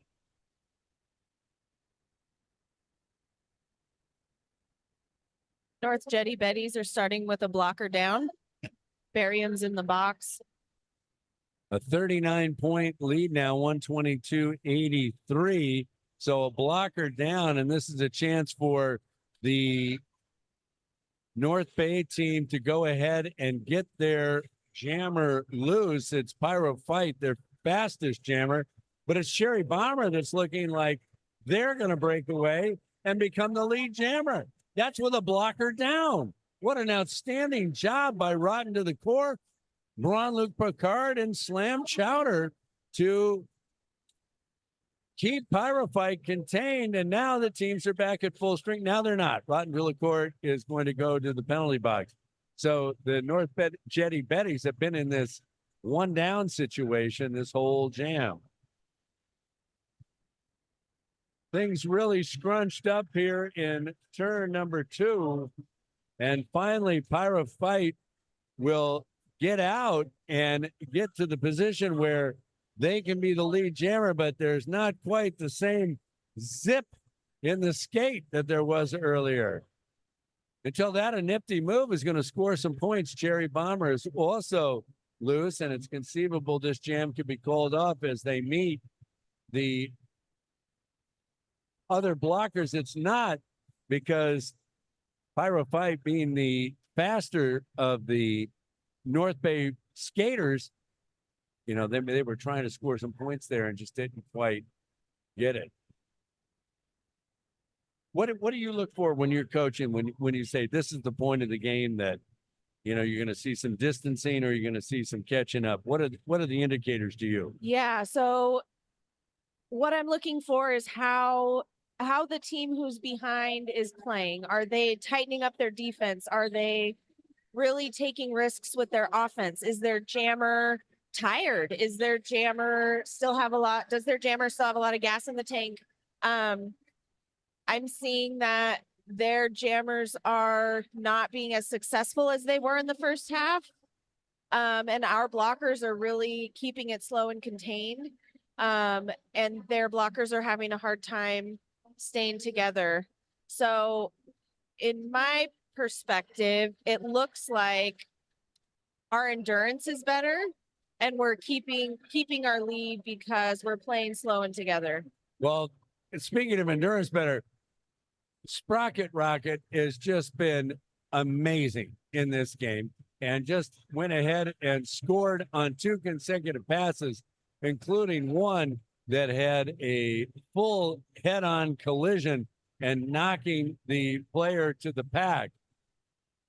ground. And now Sprocket Rocket is knocked out of bounds and will have to go back. It's 136-87. We're under the 20-minute mark, and they're going to call the jam. Want to remind folks about our underwriters, Rennie Public Law Group, solving public problems and for government and bargaining organizations, helping find solutions for local governments. The Brio Cafe, European Style Bistro, they're open 7 days a week on the plaza in Arcata. And Juan Pablo Cervantes urging all of us to participate in the democratic process and to register to vote. So this is a really strategic timeout for North Bay. My assumption is that they want to take as much time as possible to give their jammers a little extra rest. The coach for that team came out into the center of the track and waited until the 25-second mark to call the timeout, to give that timeout as much extra seconds as possible. The coach is very flamboyant with these purple blouse pants and a silver jacket. Oh yeah. There's no way that they could not see her as they round the track.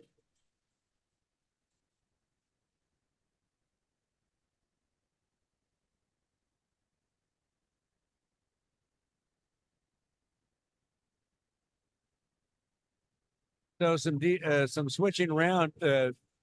The North Bay team is going to go for a little more size in the blockers that they have on right now. And breaking loose, what a great play that was. And the animal is loose. Plow is also loose. Good job there. But Animal is already around the track once and scoring points. Plow, wow. You talk about breaking through, just flying through that set of blockers. And now coming up on the rest of the blocker, and Animal called it off because Animal was the one who got detained by the blockers, and Matt Plow was just flying around that track, and that could have been advantageous for the North Jetty Betties, but it was called off. Cloverkill back there now. We're going to start jam number 8 here in the second half. Oh, my. Cloverkill. Wow. Gets absolutely drilled by number 37, Shredder Cheese, but shaking it off, and now with a chance to score some points. And once again, running into a North Bay player, it's Shredder Cheese again. And that's enough of that. Call off that jam. Wow, that was some hitting. Yes, yes, it was. Do you remember the hardest you've ever been hit out there? Oh man. Yeah, it was a game in Seattle. And I was coming in hot, and the blocker was really big, and they hit me and knocked me to the ground. And I had a concussion from that hit. Wow. Yeah. Players wear helmets. I mean, Yes. You know, actually, a lot of concussions happen from your jaw. So if you get hit in the jaw, that's a really sensitive spot to get a concussion too. So breaking loose from the pack is Cherry Bomber as the North Betty Jetty Betty's doing a great job. And Cherry Bomber getting a chance to score some points. And the North Jetty Betty's just answering the call. I mean, they're not going to let them back in this game. And they built this lead. This lead is now up to 50 points and 142-92. They had it as high as 50 toward the end of the first half, but then that lead was cut in half after some good runs by North Bay. But right now, in command are the North Jetty Betties. Jam is called off. So now you said you were looking for it. You don't see it. They're in control of this game, the North Jetty. I feel like the North Jetty Betties are really focused. They're honing in their skills, and kind of as the game has gone on, they've just become more solid. And North Bay, it's kind of slipping away from them. I think they're playing a little more desperate. And it's evident in, you know, they have more blockers going to the box at this point. So do you practice this in practice, how to play with a lead and how to go ahead and ice a game, so to speak? You know, that's a really nuanced strategy talk. And a lot of that really just comes from experience. Well, right now with blockers, 2 blockers each going to the penalty box. Mad Plow is racking up some points for Humboldt, doing a great job for those North Jetty Betties scoring. And now here is the Animal also getting into it. Now we have 2 jammers following each other. And an apex move by Mad Plow, and then Mad Plow calls off the jam after the apex move. You gotta like that. Yeah. She almost jumped the straightaway there. That was really impressive. So with 160.95, Humboldt, North Jetty Betty's Humboldt Roller Derby, piling it on, and they're gonna bring back Sprocket Rocket. I bet we're gonna see Sprocket Rocket on the Route Force of the rollers, right? Oh, definitely. Redwood Rollers for sure. So going to move up to the A team. What a great performance coming back into the fold after an injury, and fantastic skating tonight. Both speed, moves, and some power. Pyro Fight is the lead jammer now, and into turn 3. Man, Pyro Fight is fast. Very fast. Fast and small, so they can take those small gaps between blockers. You know, that's interesting to me because, you know, there's such intense blocking up front, and some of these teams have some real size. And the reality is, yes, a fast, small jammer sometimes can get through, but also they can also be detained. Yes, big time. Yeah, it's always a dance. Cloverkill trying to break through, and North Bay unable to contain them. So with 12:51 to go, Cloverkill trying to rack up some points, staying on the track, 3-on-1, pushing, driving, and spinning, still pushing and breaking loose and scoring points. An incredible effort by Cloverkill. Oh, it's a power jam for the Betties. The Betties are on the power jam as the jammer for North Bay has been sent to the penalty box. Cloverkill breaks through, and there's a cross check there. So Cloverkill will have to go back. That was some excellent offense by her teammates. They all swept the other team to the outside line. Jam is going to be called off. It's going to be in the favor of the North Jetty Betties by the score of 7-0. And now there is a 70-point lead opened up. So you called it. It's this point of the game, and the North Jetty Betties have gone ahead and made good on their efforts. 167.97.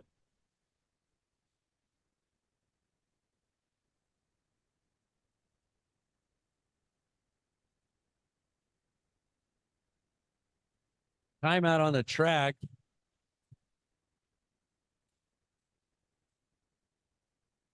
$167.97. We could have a sweep here tonight on home team night. So were the players excited to have the Widowmakers and the North Betty Jetties back in action? Yeah, definitely. And typically the Betties and the Widows play each other. So it's been a real treat to be able to play visiting teams and be able to cheer each other on. And then you've broken the entire program up into you're either a Widowmaker or a Betty.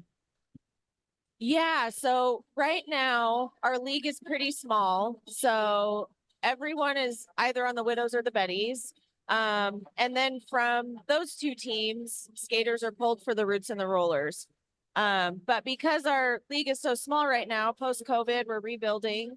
It's the skaters that are on the Widows and on the Betties are also on the Roots and the Rollers. There's a lot of crossover happening. But not tonight. Tonight's been nice because each team has been distinct. Yes. Yeah, I agree. It's been really fun. So here we are for jam number 13, 11:32 to go, a 70-point lead for the North Jetty Betties. And you've got Cherry Bomber breaking through. Oh, a nice hip check that tried to drive her out, but somehow she stayed in on the line.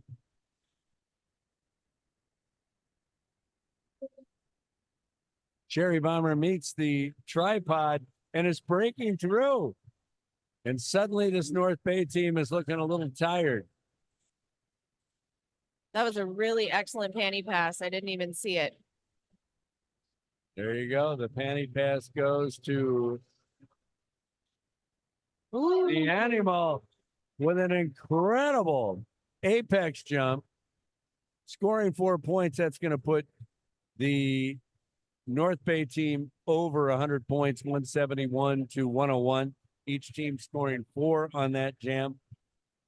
North Jetty Betty's keeping their 70-point lead.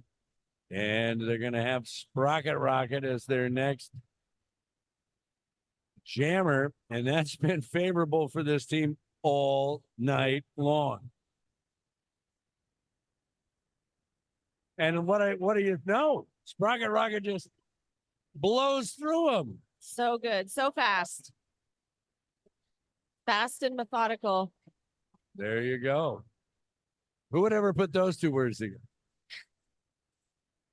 I would say it describes her. Yeah. She's been outstanding at finding the open spots and calls off the jam. So over on the bench, people know their shifts. Is that how they run it? Yes. Yeah. So there's different lineups and packs, as we call them. So there'll be a pack that has 4 blockers in it, and they typically skate together in each jam, and they practice together in practice. So you really get to know the people that you're skating with out on the track. How many players do you suit up? How many players are on the bench? 15, up to 15. The Widows skated with 14 tonight, but I believe the Betties have a full roster, and so do the other 2 teams. Is that the hardest thing when you travel, to get 15 people to be able to go? Sometimes it is. It really depends on where the game is, how far away it is, and the time of year. People have, lives outside of Derby, and so scheduling that can be tricky. So Plow is doing just that, plowing in and now being sent to the box. So power jam for North Bay. And what's interesting, you've got Plow, the jammer, and Slam Chowder, the pivot. They're both in the box. So there's no one. Yep. It'll be a full 2-minute jam. The blockers are calling the shots for the play. I'm surprised the blockers didn't, the North Bay blockers didn't engage with the 3 Humboldt blockers left as Animal came around the corner, but now the Animal breaks loose. Slam Chowder is entered the game and gives a hip check to try to stop. And now Matt Plow is back. So the teams are back at full string.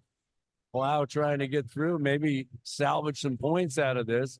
179, 109, 741 to go here in the second half.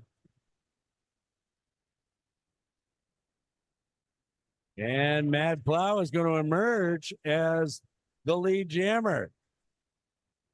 Very impressive. 2 very impressive efforts by the Humboldt Roller Derby tonight.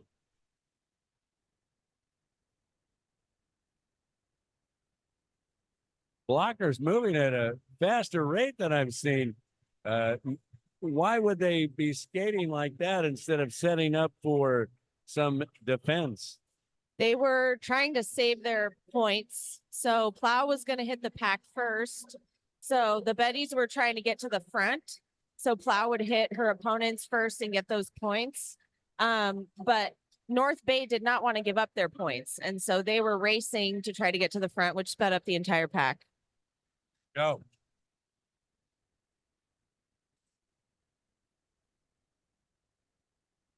Cloverkill is the Betty's jammer and doing a great job of getting around.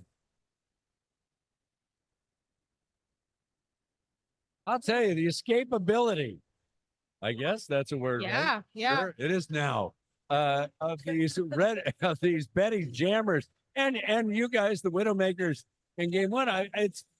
It's been what's been so impressive since the Santa Cruz effort. Yes.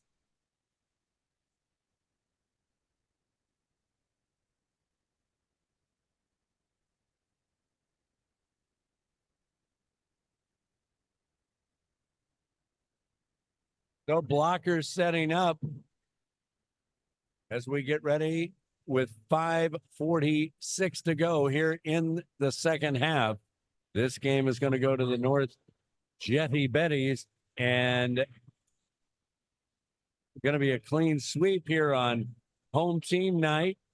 Oh, there goes Cherry. Cherry Bomber is out in the lead. Meanwhile, some excellent defense played by Rotten Tulacore and Braun Luke Picard. Oh, delivering the blow is Cherry Bomber. Wow, lifting the North Bay player up off the track. Cherry Bomber doing some damage. Calling off the jam now. It's a 70-point lead, 187, 117, 4:53 to go here in the second half of what looks like it's going to be a sweep for the Humboldt Roller Derby program and a fun night at the after party, I think. I'm sure. Yeah. The teams will be bragging it up. Now, do you go and talk roller derby? Sometimes, yeah, I've been known to appear.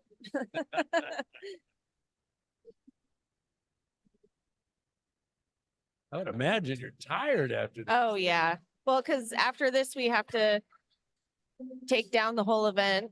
So we usually don't show up till 10:30 to the venue or the after party. It's a little late for some of us. Well, there you go. It's the young ones, I bet. Yeah. They get out there. And the diehards. Ah, the diehards. Well, I would say that everybody that's playing roller derby is a diehard. That's true. Yeah, we spend a lot of time and energy to make this happen. How many times a week are you practicing? We have 3 on skates practices a week, and then we have meetings and all sorts of other things that we have to do, bout setup, bout tear down. It's a big commitment. A tremendous commitment. So the clock is going to get started again. And there we go. 4:26 to go in the game. And here comes. Ooh, power jam. The animal is going to go to the box, and it's power jam time. And what a great player to have for a power jam. Sprocket Rocket, who has been outstanding all night. And skates past them like they're not even there.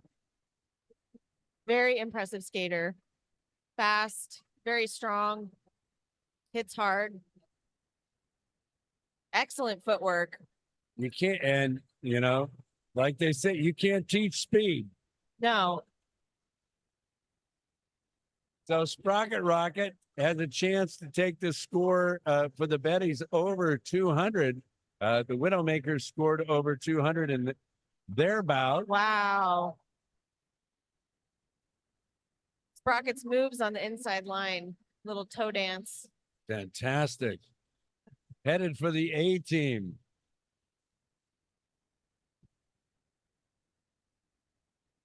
Calls off the jam.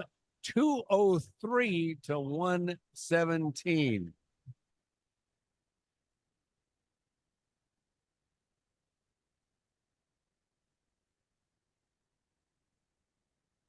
So the defense is setting up. One thing I think that's been very nice as a fan, looking at the Widowmakers earlier and the Bettys, they play the full 30 minutes.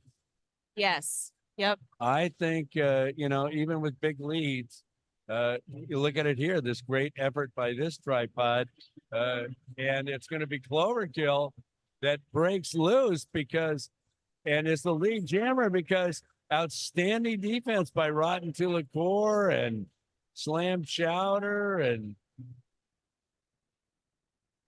Dega Torrance. And out of the box comes Latina Turner. And Latina Turner, man, some hits there.